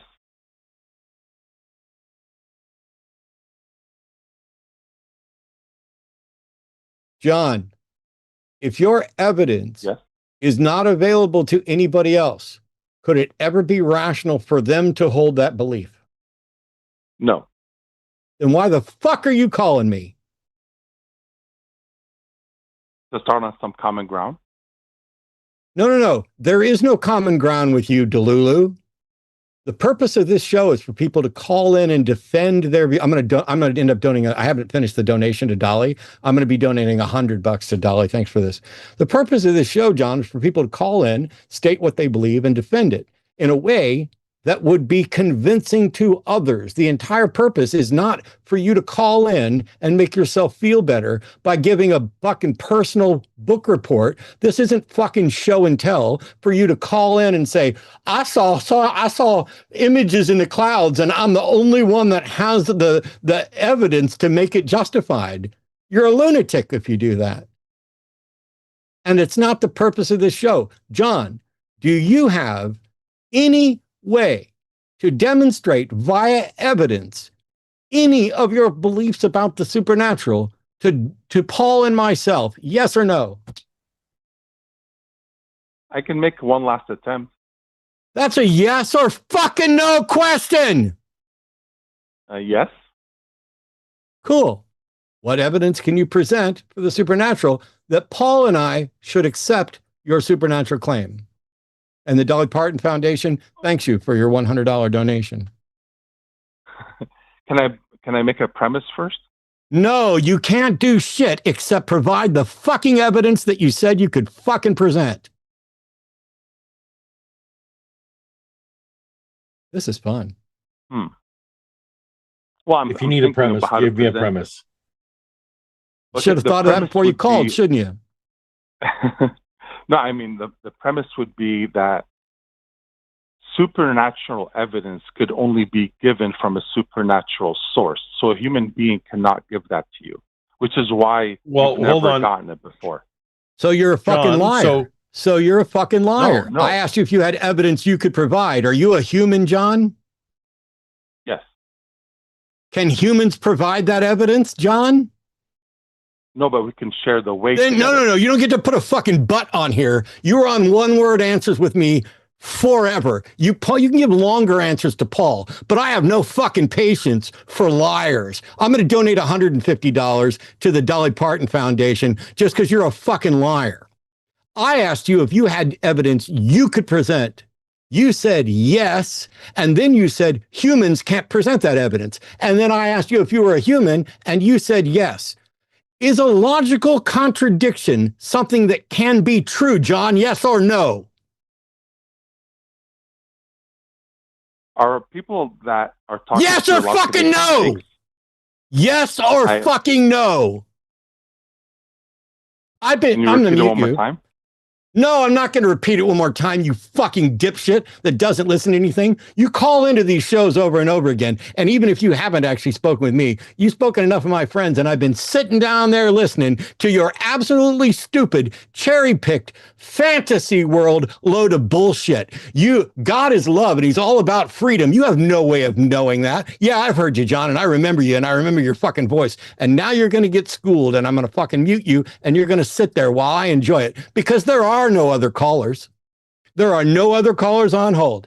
If anybody If anybody would like to call in and actually be a decent representative of any decent fucking idea in the entire fucking universe, please call in and free me from this numbnuts John, who thinks that God is freedom. He has no evidence for that. It's just John's opinion. John thinks that God must be about freedom, and God can't give evidence because he needs to maximize freedom. However, he doesn't have a good reason for the Satan or anything else that absolutely knows that God exists, and he doesn't have any way of countering the fact that God could show up and present himself right to me, and I could say, I absolutely believe you exist. Fuck you, get out of here, you garbage monster, you fucking person, you garbage thing that poisoned the world and poisoned the ideas of the world. You fucking put cancer in babies. You caused David's wives to be raped. You flooded the entire fucking world. Oh, and if we're not going with the God of the Bible, even though that's the one that John fucking cherry picks out of, we could go with some other God. Oh, you fucking fantasy garbage hanging out somewhere where we can't approach, pretending nothing, interacting with nothing, allowing people to die, then judging or maybe not judging. Who knows? It's all about freedom. John, you are legitimately the dumbest motherfucker I've spoken to today, and that's a high bar. And I've been listening to you call into show after show after show after show after show after show, and I've watched all of my friends who are great hosts, who are better at this than I ever fucking will be or was, hand walk your delusional ass right up to the precipice of reason, and then watch you turn around, stick your brown eye in their face, and walk off while mumbling some kind of crap about your fantasy. Well, God needs to allow for maximum freedom. I'm going to allow you maximum freedom, motherfucker, really quickly. However, I have a co-host, and I've already raised $150 for the Dolly Parton Library Foundation. And it's not fair for me to deny Paul the suffering that I have experienced here. And over the course of several weeks, listening to one of the most dishonest, confused individuals. And then once you get caught in one of your many confused lies, you went, well, isn't it possible somebody to make a mistake? Oh, here's the question I'd like to ask you, but I no longer give a fuck. When you made the mistake, was the mistake that you were human, or that humans can or can't provide that evidence? But I no longer care. Hi, Paul. I'm donating to charity. I'll be back in a minute, but enjoy John. Sorry, I apologize to you. Fuck John. Hi, John. Hi.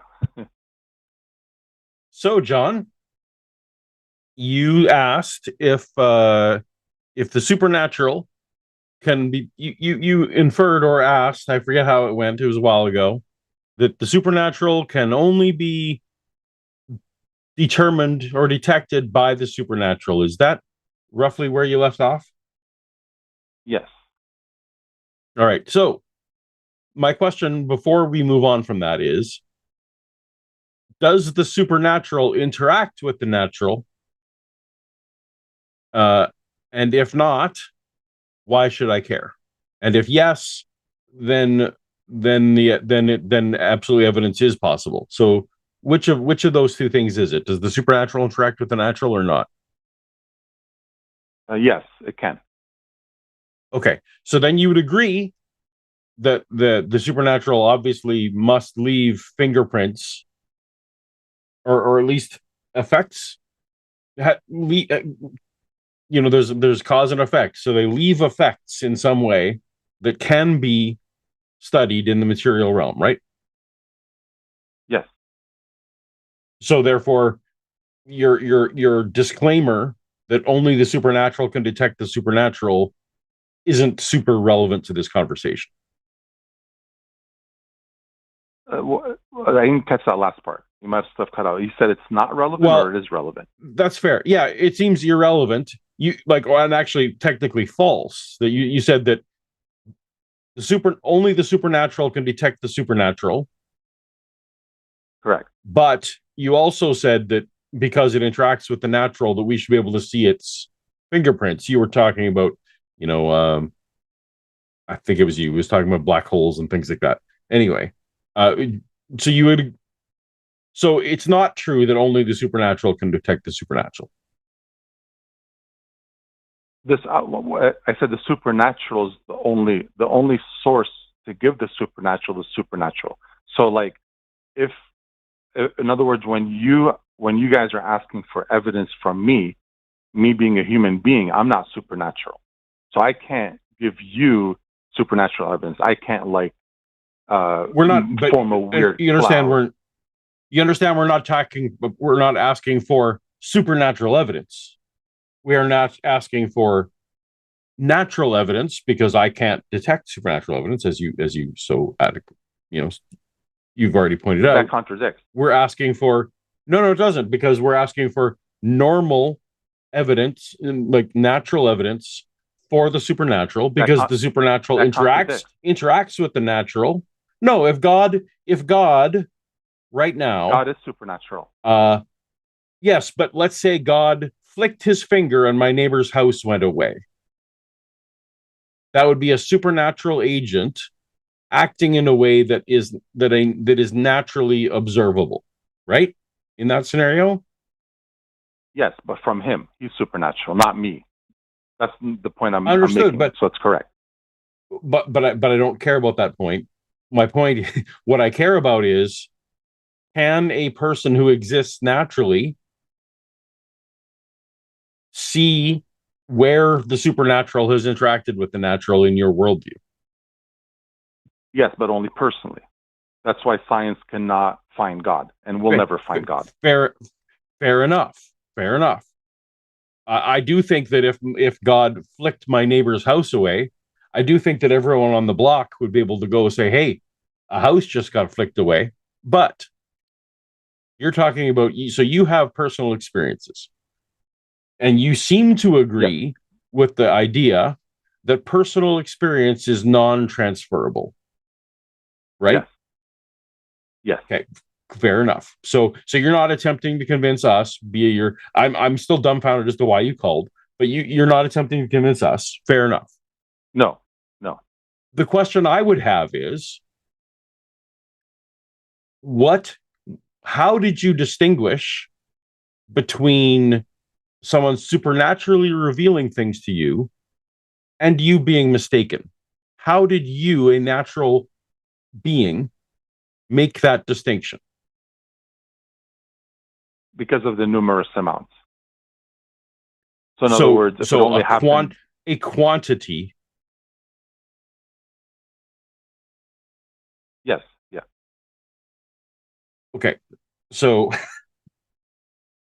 it's not that you saw one cloud that looked like a thing, but that you saw a cloud that looked like a thing, and you connected that in your mind to a succession of previous thoughts that you'd had.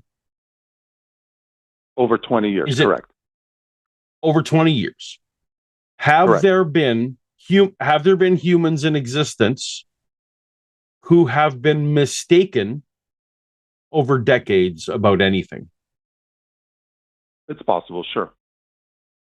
Okay. So how did you determine that, despite it being decades, because for me, time frame doesn't really matter, how did you determine that you were not mistaken? It's possible. I'm open for that. Okay. So you've called in with a personal experience that you agree is not transferable. You do not have a mechanism for determining when revelation is correct and when revelation is something you're mistaken. And there's no scientific evidence for this. So is that a fair summary? I'm not a straw man you here. Is that a fair? Okay. Why did you call? If I'm allowed to explain, it's to actually show that you guys, even though you don't see it, you're also in the same position with your worldviews. Okay. Now, hold on, John. What if you had opened with that and I just said, yes, we are in the same position?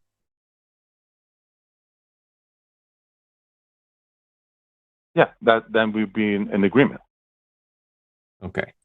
So, because but now, given what you assume my worldview to be, I think that materialism is most likely correct via Occam's razor, right? The natural world exists. Occam's razor says fewest assumptions. Supernatural is an extra assumption. And so that's an extra assumption I don't need. So do you still, given that that's my justification, do you feel that I am still on equal footing as you are?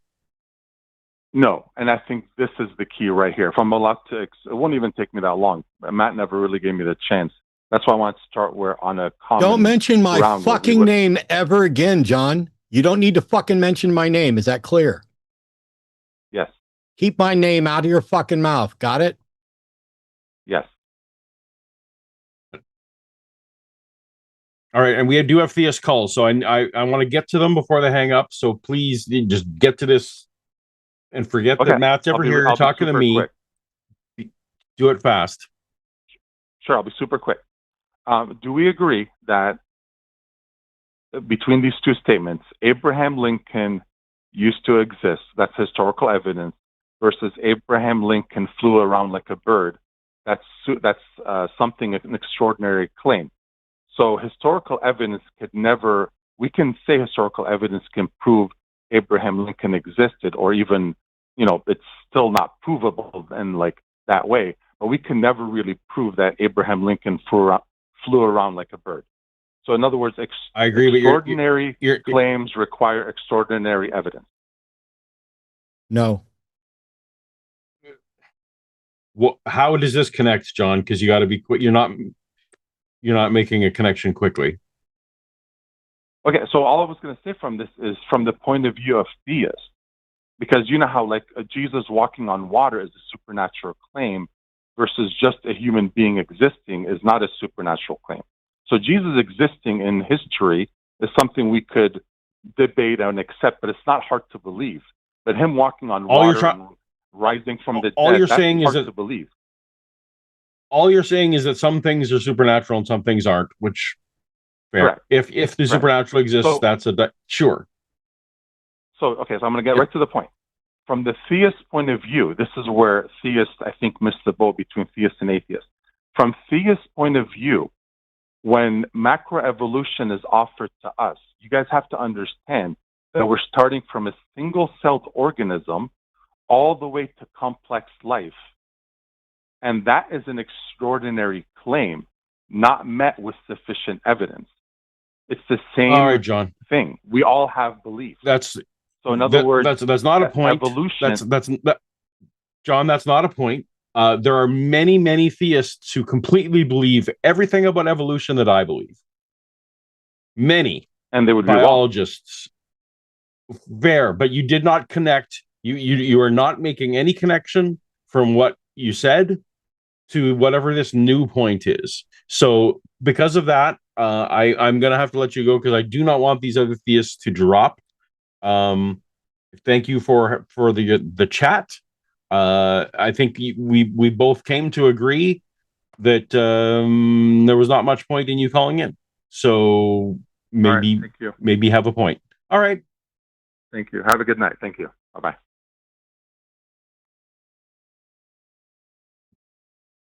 All right.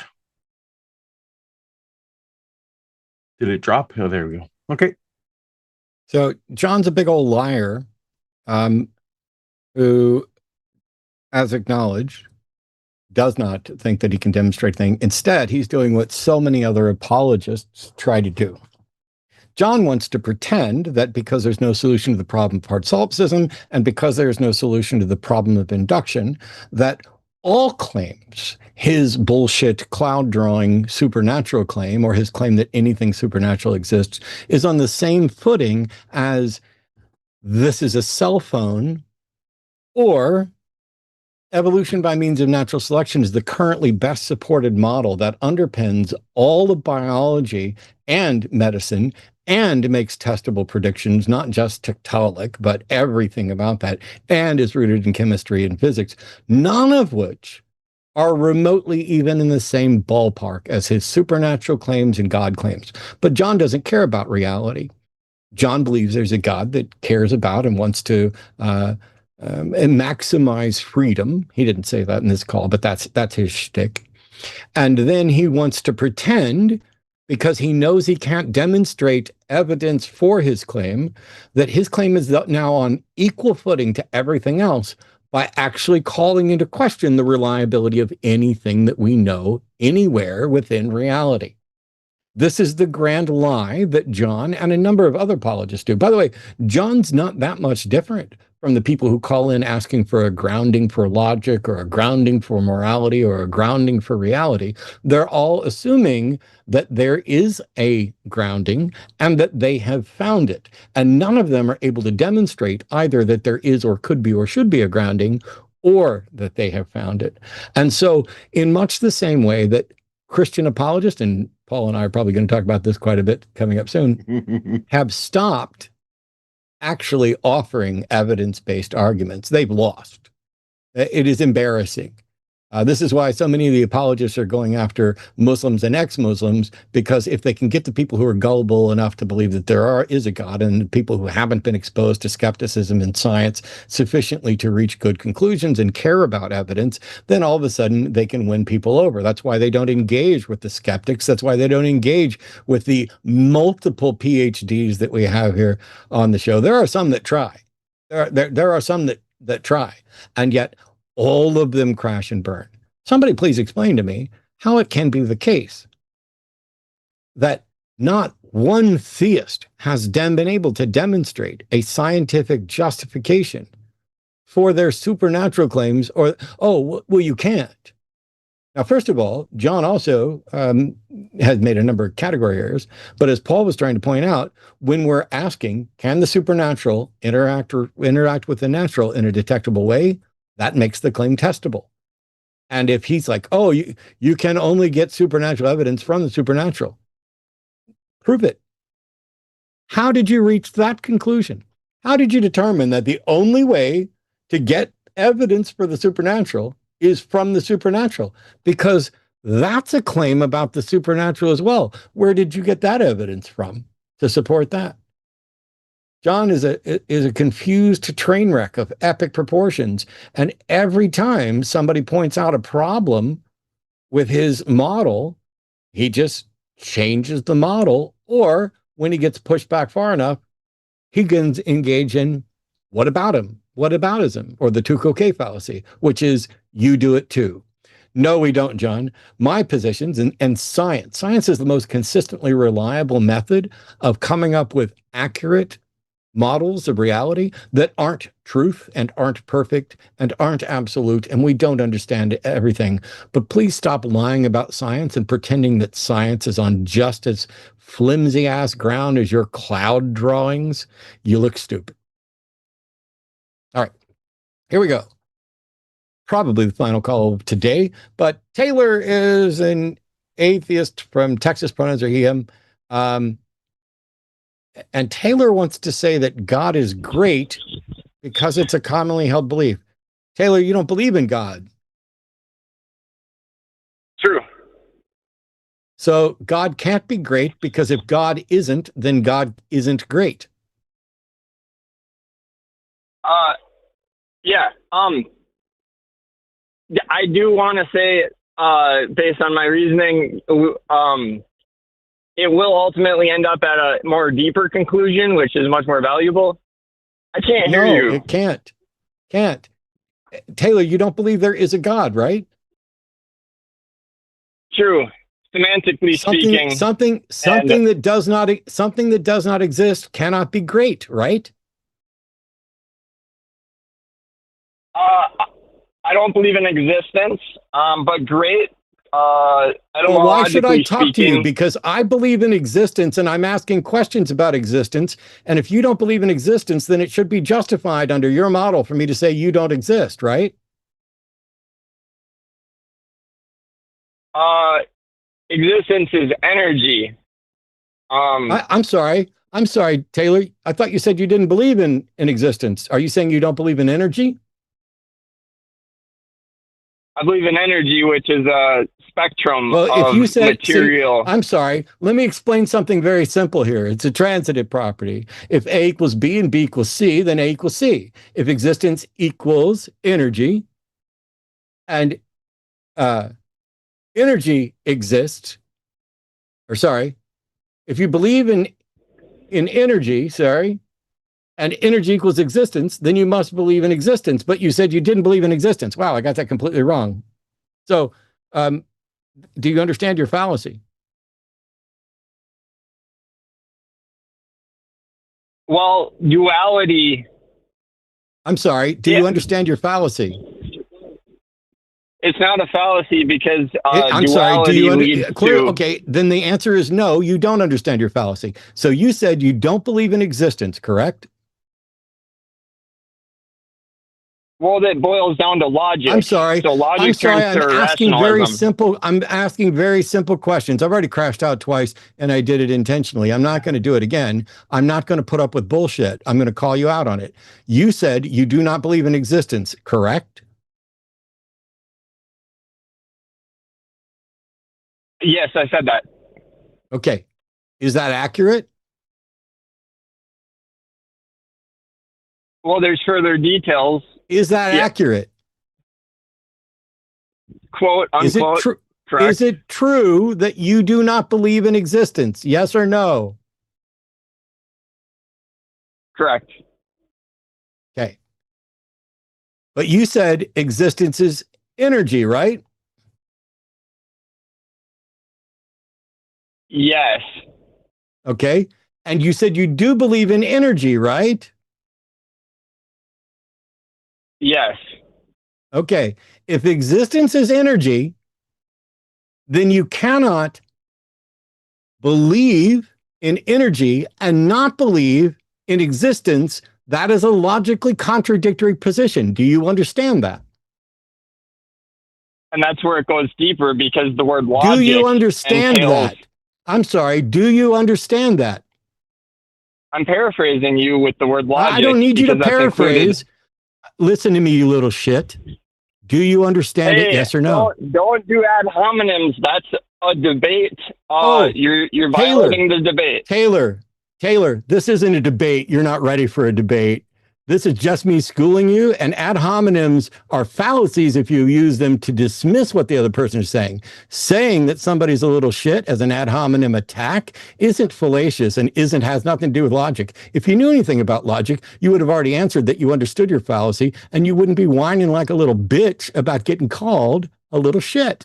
So do you understand your fallacy, yes or no? I've already won. But we can go much deeper if you you'd didn't like. win. I'm sorry. First of all, this isn't I'm sorry. This isn't a debate. Now you're muted. You did win something, though. Congratulations, because you're not going to get me to crash. Taylor, it's become obvious that you are not honest or sincere.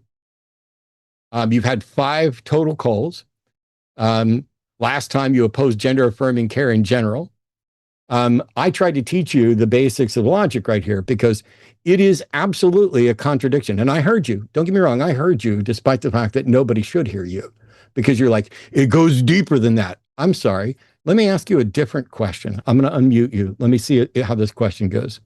Taylor, are you familiar with identity, non-contradiction, and excluded middle as a foundational structure for logical thought?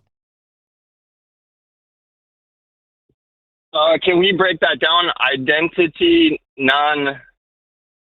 Yeah, you're not ready. You're not qualified. You're not eligible. You don't understand the.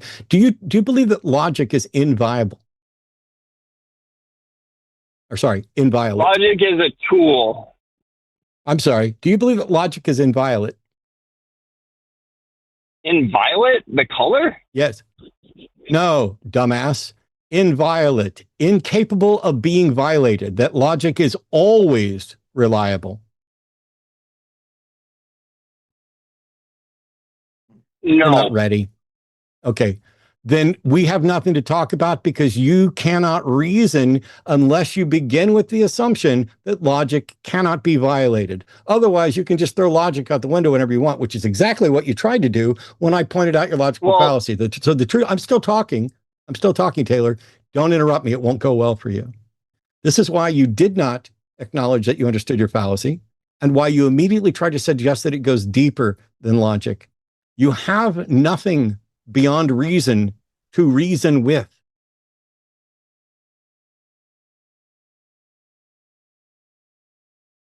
Your turn. Cool. My turn. I literally just said your turn. Bring it. Sorry, it's just a little difficult. There's a bit of a delay. My apologies. Yeah, it's because you're slow. No. Yes. Bring it. Fruit is the only food for humans, which will be the conclusion if you want to get that far. I'm sorry. What was it? Fruit? Did you say fruit is the only food for humans? Yes, and we don't have to go there, but if you want to, we can. Because that's where the licorice. conclusion Does will it count arrive. as fruit? Does this licorice count as fruit? Okay, so does this licorice count as fruit? Why is it you will never answer a yes/no question? Is it because you know you're about to get fucking exposed? No, I have a hard time hearing you, and I apologize. You said licorice? Licorice can you not see the screen? fruit. I'm literally fucking holding it up. Is licorice fruit? No, unfortunately, it's affecting your cognitive abilities today. Oh, it's affecting my cognitive abilities. Good one. Is licorice fruit? No. Does licorice provide nutrition to my body? No. You are demonstrably wrong. What is your definition of nutrition? Something that supports life.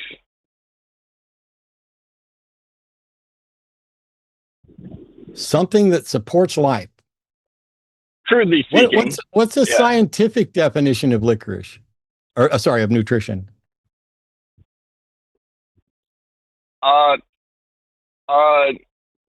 Material that provides a nutriment in the form of like perhaps vitamins, minerals, macronutrients, micronutrients. Carbohydrates, protein, sugars. Yeah. Yeah. Carbohydrates, proteins, and sugars are what licorice provides. So by your own definition, licorice does provide nutrition. Is there any other cell phones you'd like to do while we're here having fun? Well, carbohydrates, proteins, and all that jazz is packaged in fruit. And all the other things. That's not what I'm sorry. Once again, we're back to another logical fallacy. You said that fruit is the only food for humans and that licorice wasn't. But licorice provides the nutrition that you said was nutrition. And then you try to say that's also in fruit. Did I say that fruit wasn't nutritional? I just asked if it was the only nutrition like you asserted. You don't get to say fruit provides nutrition, therefore fruit is the only source of nutrition, and then also admit that there's something that you say is not fruit, is not nutrition. You see how that works? Just like, existence and energy. You don't get to suggest that fruit and licorice both provide the same things, but only one of them counts as nutrition. Like, Taylor, what are you getting out of this? Because Taylor, please. What are you getting out of this? Because obvious you're not serious. Let's break down the word nutrition. I'm sorry, what? Nutrition. What carbohydrates, fats, all that jazz are processed. In order for them to be discovered, it requires processing. And when you eat whole fruit, those things don't exist because they require fractionalization. So the whole concept of nutrition gets debunked because nutrition doesn't exist in whole foods. Taylor, why do you do this? Because nobody believes that you're sincere. Bro, I have the highest form of conclusion on all Earth, and it will literally solve almost all the problems on Earth. That's great. It's awesome because I point out, I'm asking, I'm genuinely, I mean, we're going to hang, Taylor, that we're going to hang up on you like every other time. Would you care to be honest with me for a minute before I do, or do you just want to say goodbye? because you're not being No, I honest. understand. And I would No, I I'm would being complete, legitimately authentic, I would genuine. legitimately no, don't you ever tell me to fucking wait on my show, but I would legitimately have a conversation with you if you would just be honest. But you won't. And that's really frustrating. Authentic and genuine.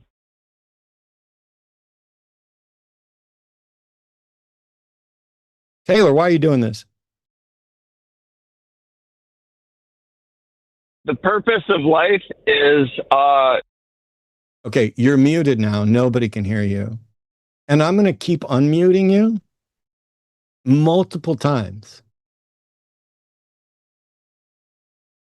I would like to know what you get out of trolling us.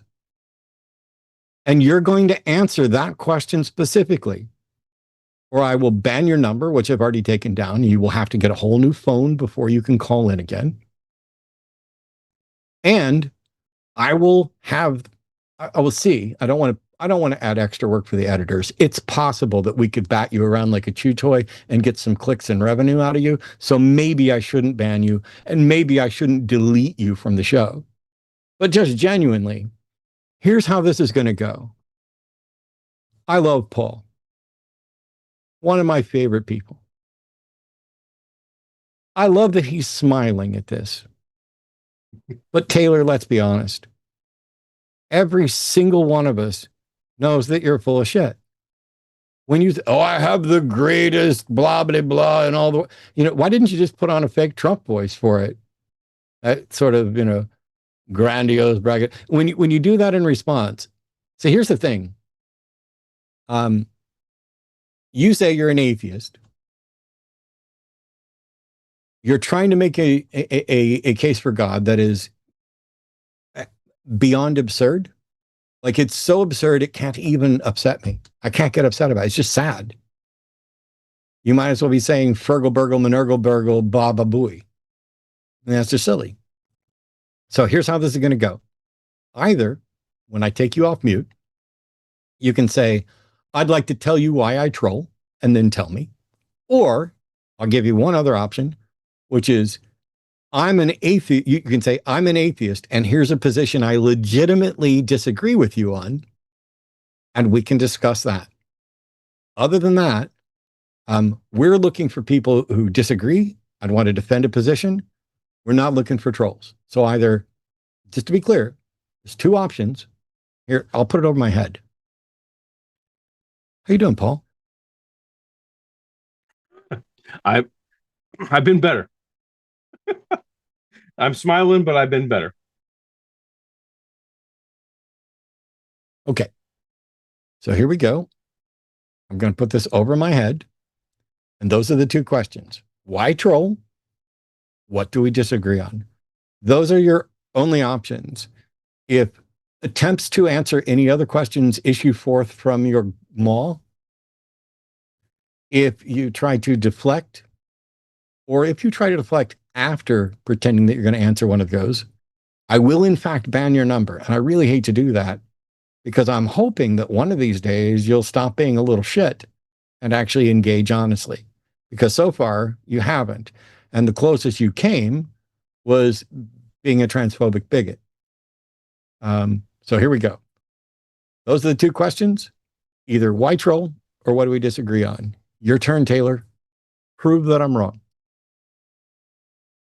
I'm an atheist that legitimately, wholeheartedly, genuinely, and authentically believes that my disagreement can lead to a very vastly, dramatically different worldview in your both of your hosts' perspectives. And I believe this is one of the most valuable discussions that could ever take place. Although, because there's a delay, it's really affecting our ability to proceed with this.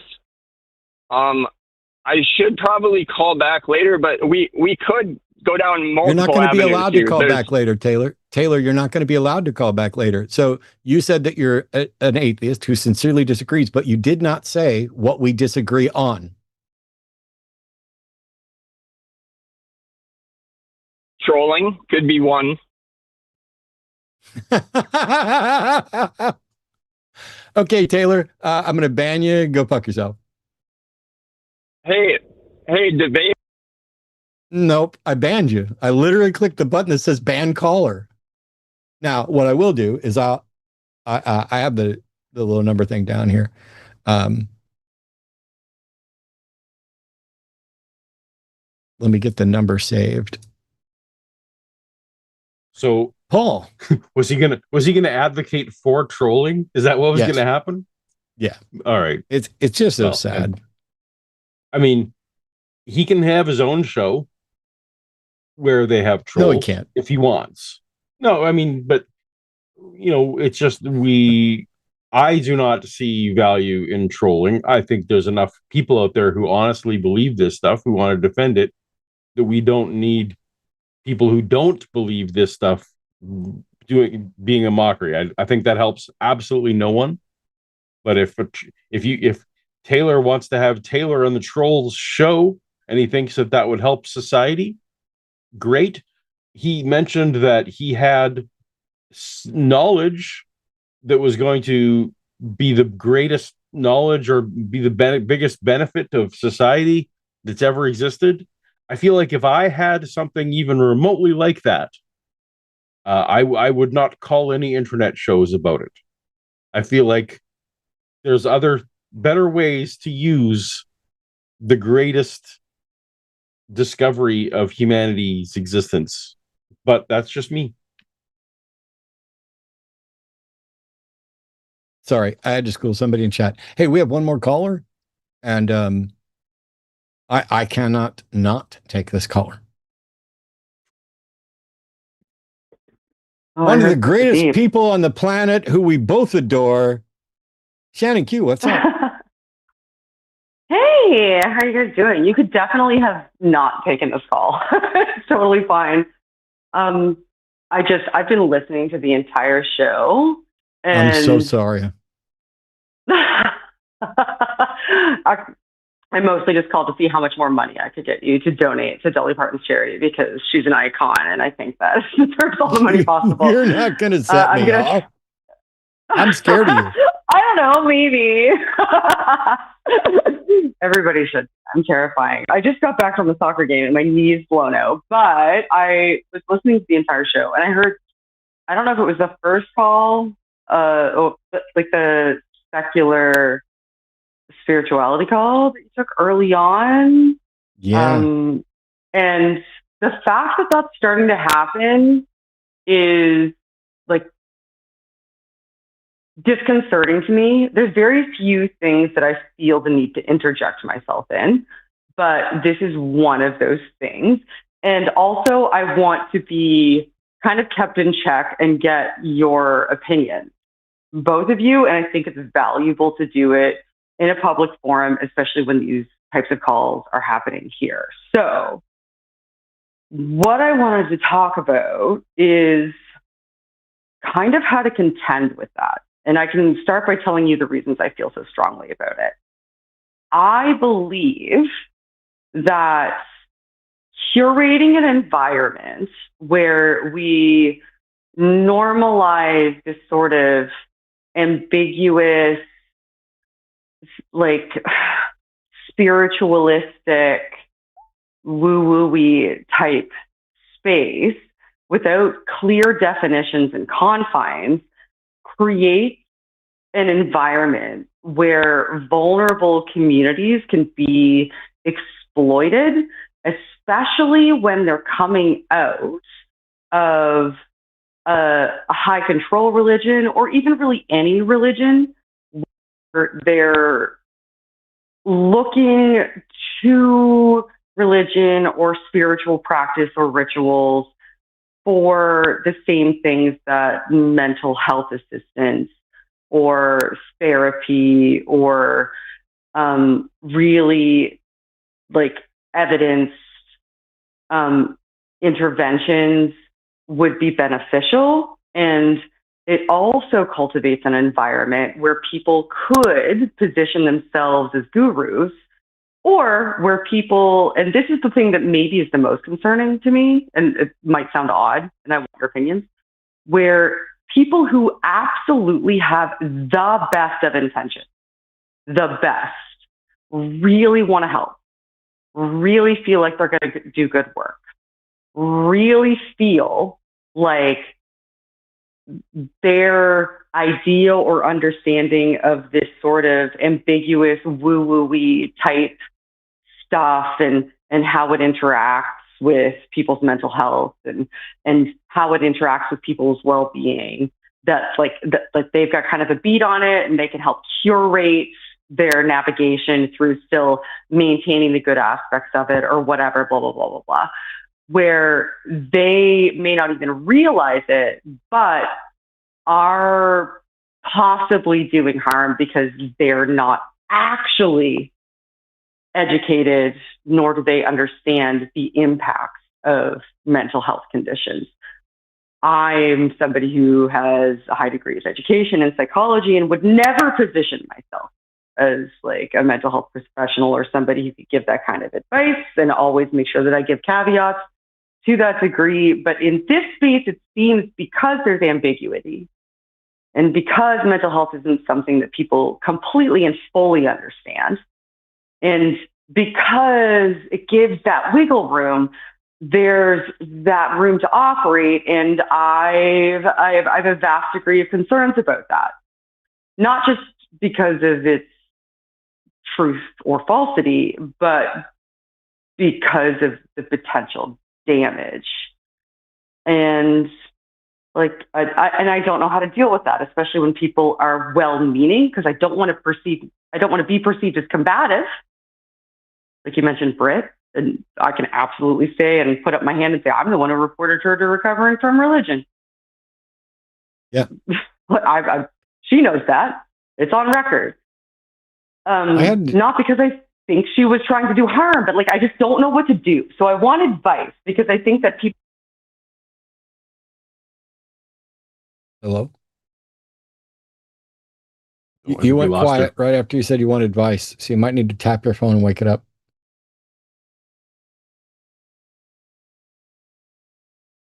I promise I did not hang up on Shannon Q. No, I can hear her talking in a different room, but I don't know what she's saying. So Shannon, you're a web caller, and I think maybe if you're on your phone, you need to tap your phone to wake it up and then tap the browser to wake it up, because we can't hear you anything after you said you want advice. Can you hear me again? Can you hear me now? We hear you now, yes. Oh, okay. Look at me. I'm seeing how the other half lives. Okay, yes, I am on my phone. Oh, I will make sure that my screen is still on. I've just plugged my phone in so it doesn't go out. So yeah, I guess I want advice on how to navigate that, because I don't want to alienate people. I don't want to seem combative to people that need a home, but I need to combat this thing. And I've been grappling with it. And now like mentally and internally, and Matt and Paul, I've had conversations with you outside of this about it, but hearing people start to like call into the show about it makes me feel like, oh, like, what do I do to position myself in opposition to the idea without positioning myself in opposition to the people who fall prey to the idea or like the idea? Like, I don't know what to do. And how do I encourage the people like Britt, who operate in this space, who I genuinely believe has exceptionally good motivations and wants to do something good and wants to help people and has the best of motivations. Like, I'm granting her that. And I think that is the case from what I've experienced of her. How do I encourage and motivate them to move? Oh, I don't know what to do. I feel to move confounded. And are you talking about the woo adherents, or are you talking about non-woo adherents who are attempting to, for lack of a better word, minister or debunk or to rescue and save or correct the woo adherents? So which, or am I not even, is that even not a meaningful distinction? To me, I don't know if that is a meaningful distinction. I feel like I'm more concerned about the people who are influenced, but you can't be concerned about the people who are influenced without being concerned about the actions of the people who are influencing them, right? Does that make sense? Yeah. Here's the thing. I'm probably the wrong person to talk to about this for a number of reasons. One is that while I think there is a version of that goal that we share, Mm. I not only don't know how to get to the version that I think is laudable from you, but also I don't care. And I'll do this as my quasi advice. When I was at NanoCon, there was a fan of Brits who cornered me or pulled me aside or whatever in the hallway and wanted to have a discussion because he was like, "Hey, did Brit change your mind on this?" And I'm like, "No." And I was like, I got nothing against Brit on a personal level. I think she's a good person trying to do good things, I guess. Or at least I hope that's the case. But I have real concerns about people using the woo language to interact with people detransitioning or who might still be in woo, or because I get that you want to use language that creates inroads with the people you're trying to reach. But what I think, I'm not going to go on forever. Here's the thing I came up with that if I were to pat myself on the back for saying anything remotely smart, it's in that conversation, it's this. I am on the edge of my seat. Okay. How do you get people to move? Do you do it by making sure they're comfortable or uncomfortable? And so my take is that if you use that language and meet them where they are and do not challenge them, you keep them comfortable and you do not have any strong likelihood of moving them away from the bad parts. If instead you make them uncomfortable, that's when people get up and move. And you don't have to light them on fire, and you don't have to jab them with a poker to make them uncomfortable. You can just turn the heat up a little bit, spritz some water in their face, whatever. And so I think what we should be looking for, this is just me, and if somebody has a better way, go for it. Find ways to make them uncomfortable that does not shut them down. And I don't know what they all are, but I think asking them to define and defend what it is they're advocating, in my experience, I'm just asking a question, like I did multiple times earlier, and their consistent failure is going to make them uncomfortable as fuck, especially if it happens in public. But I don't have a better answer. Yeah. I'm maybe thinking more meta too, because I always think about, and like I say, I never weigh in on basically anything. Like this is the first time I've called the line. I barely host the line because I'm like so busy, but this is something that I feel so strongly about. And I'm trying to find the best way to articulate it. And you're two of the smartest people I know. And I know Matt and Paul, both of your brains operate to a certain degree, kind of like mind you, where I'm like, I want the truth of the matter. I want to operate with, as a great man once said, like with as many true beliefs and as few false beliefs or whatever it is you said, Matt, something yada, yada, yada. But like,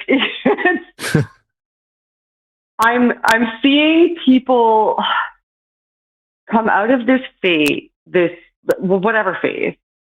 And I understand the benefits of rituals and practices. I don't understand the attachment to spirituality and operating in that space of ambiguity where you don't have like a clear definition, and then operating as like an interventionist to people who are going through severe mental health crisis without the requisite training is, it's rough for me. It's really rough for me, no matter how well-intentioned you are.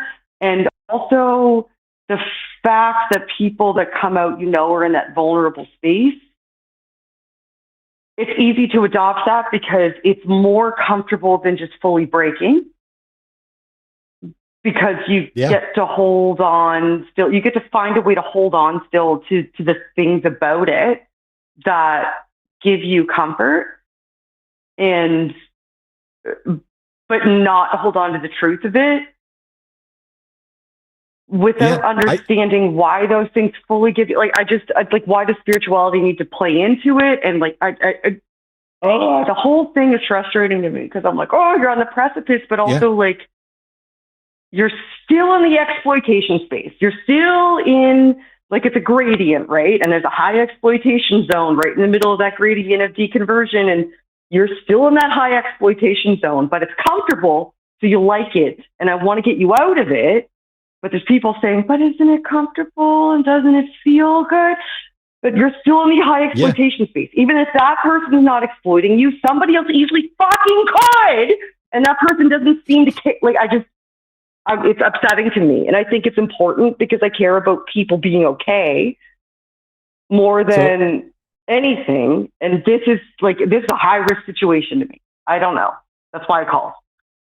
So thank you. I love you. Especially since you didn't sit through the calls with us and still yelled, because that passion and frustration, it grounds both. So to me, it's like, the caller about, well, I hate to reference Taylor and nutrition, but Jell-O is incredibly difficult to nail to a wall, and yet it still has some nutritional value, but not what a lot of people think. But it can be very comforting.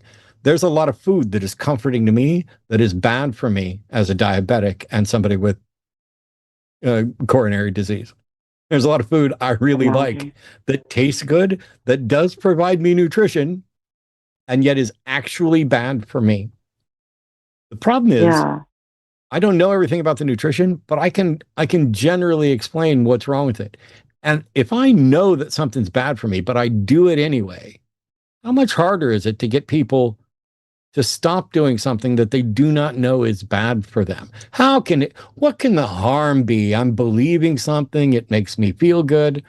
And so what I've tried to do many times over the years is point out, hey, every belief you have is the result of some heuristic process in your brain.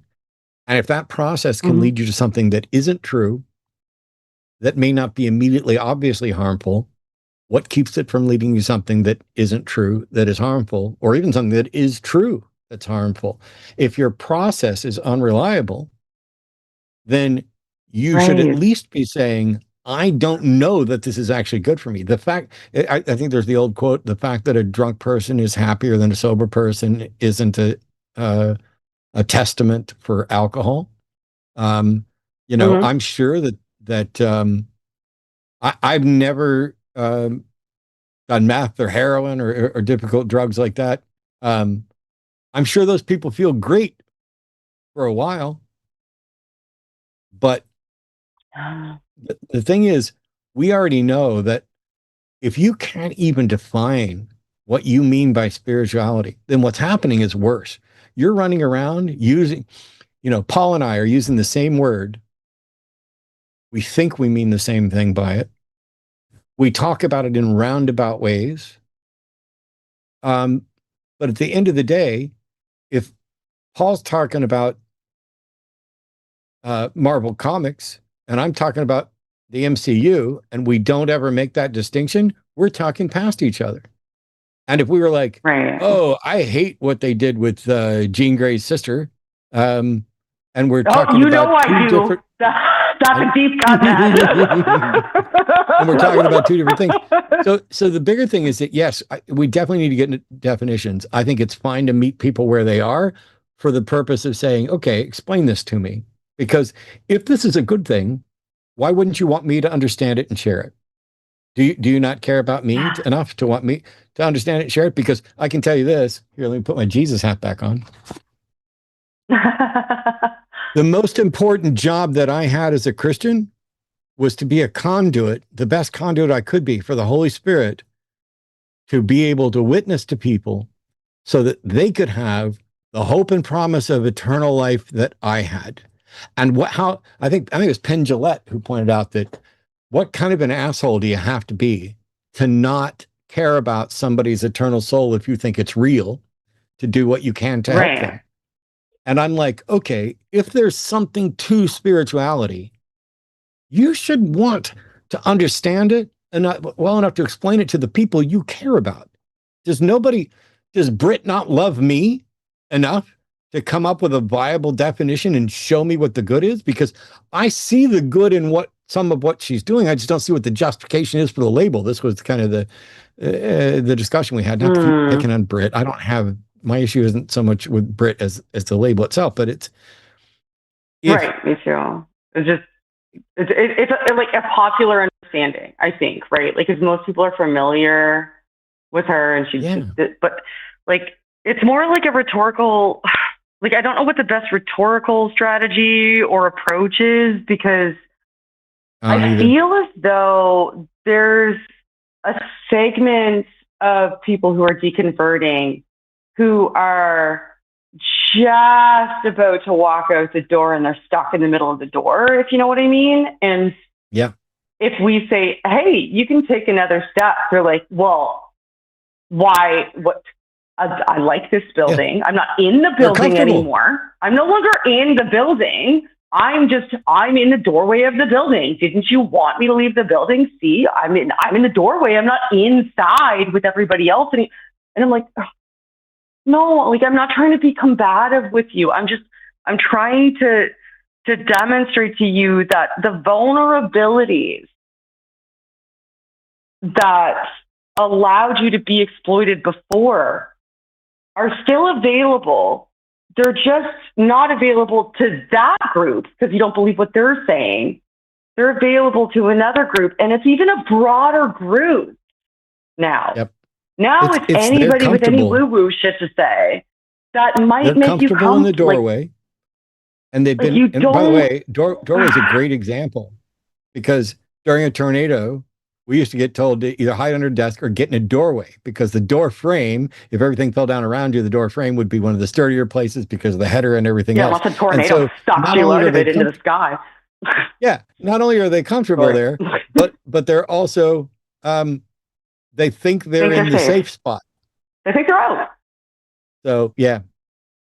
I don't have any more, and we've run late, but I thank you for giving us a call that was compassionate, and that we could all try to wash you're like the soap that washed that asshole's taste out of my mouth, or the several. That is the tattoo that I'm getting next. So I'm glad to hear that it's justified. So I appreciate that. Actually, Matt, you know the last tattoo I got, and I'm pretty sure I killed him. I got "Nevertheless She Persisted." Yes. On my arm with a semicolon at the end. That the day the man disappeared. And that is a quote from him. So still crossing my fingers.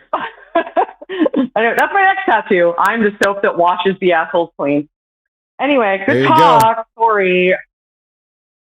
Paul, you're okay too. I was assuming he was okay too. Sweet. All right, he has to deal I'm with going to let you go. Day, so thank you, Matt. Bye. Thank you, Shannon. We're going to let you go, and we're going to let all of you go. This has been, it's not often that I get to do Sunday show after dark, although I'll do it, or the daytime show or anything else. Yeah, Paul and I are going to do some discussions together soon that aren't going to involve probably nutrition. Hopefully don't have anything to do really with spirituality, and hopefully we don't include logical fallacies, because we both value reasoning and evidence. We might be talking about speculation, because in much the same way that you just heard Shannon is wonderful and compassionate and looking to make the world better. And we all find ourselves in a really frustrating state of affairs. Those of us who are engaging in these conversations all the time, different people have their different strengths in these.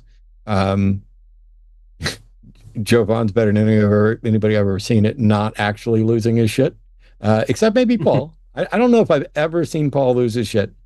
Have you ever in your whole life? I I get Canadian angry. You saw when Josh Howerton was coming after my country there for a minute. I had to get Canadian angry, but that's it. Yeah, I've never been angry. Okay, no, that's not true. Anyway, we're thrilled that everybody tuned in tonight. Thanks to even to the callers, even to the ones that, like John. But if you want to support what goes on here, first of all, spread the word. Click like, click subscribe. You can go to linemerch.com. You can go to patreon.com/calltheline. But the most important thing is to participate, give it a thumbs up, and spread the word so that maybe you know somebody out there, some family member, some preacher, somebody you've interacted with who would sincerely try to defend religious beliefs. Because that's what we want, way more than trolls. See you next time. Bye-bye.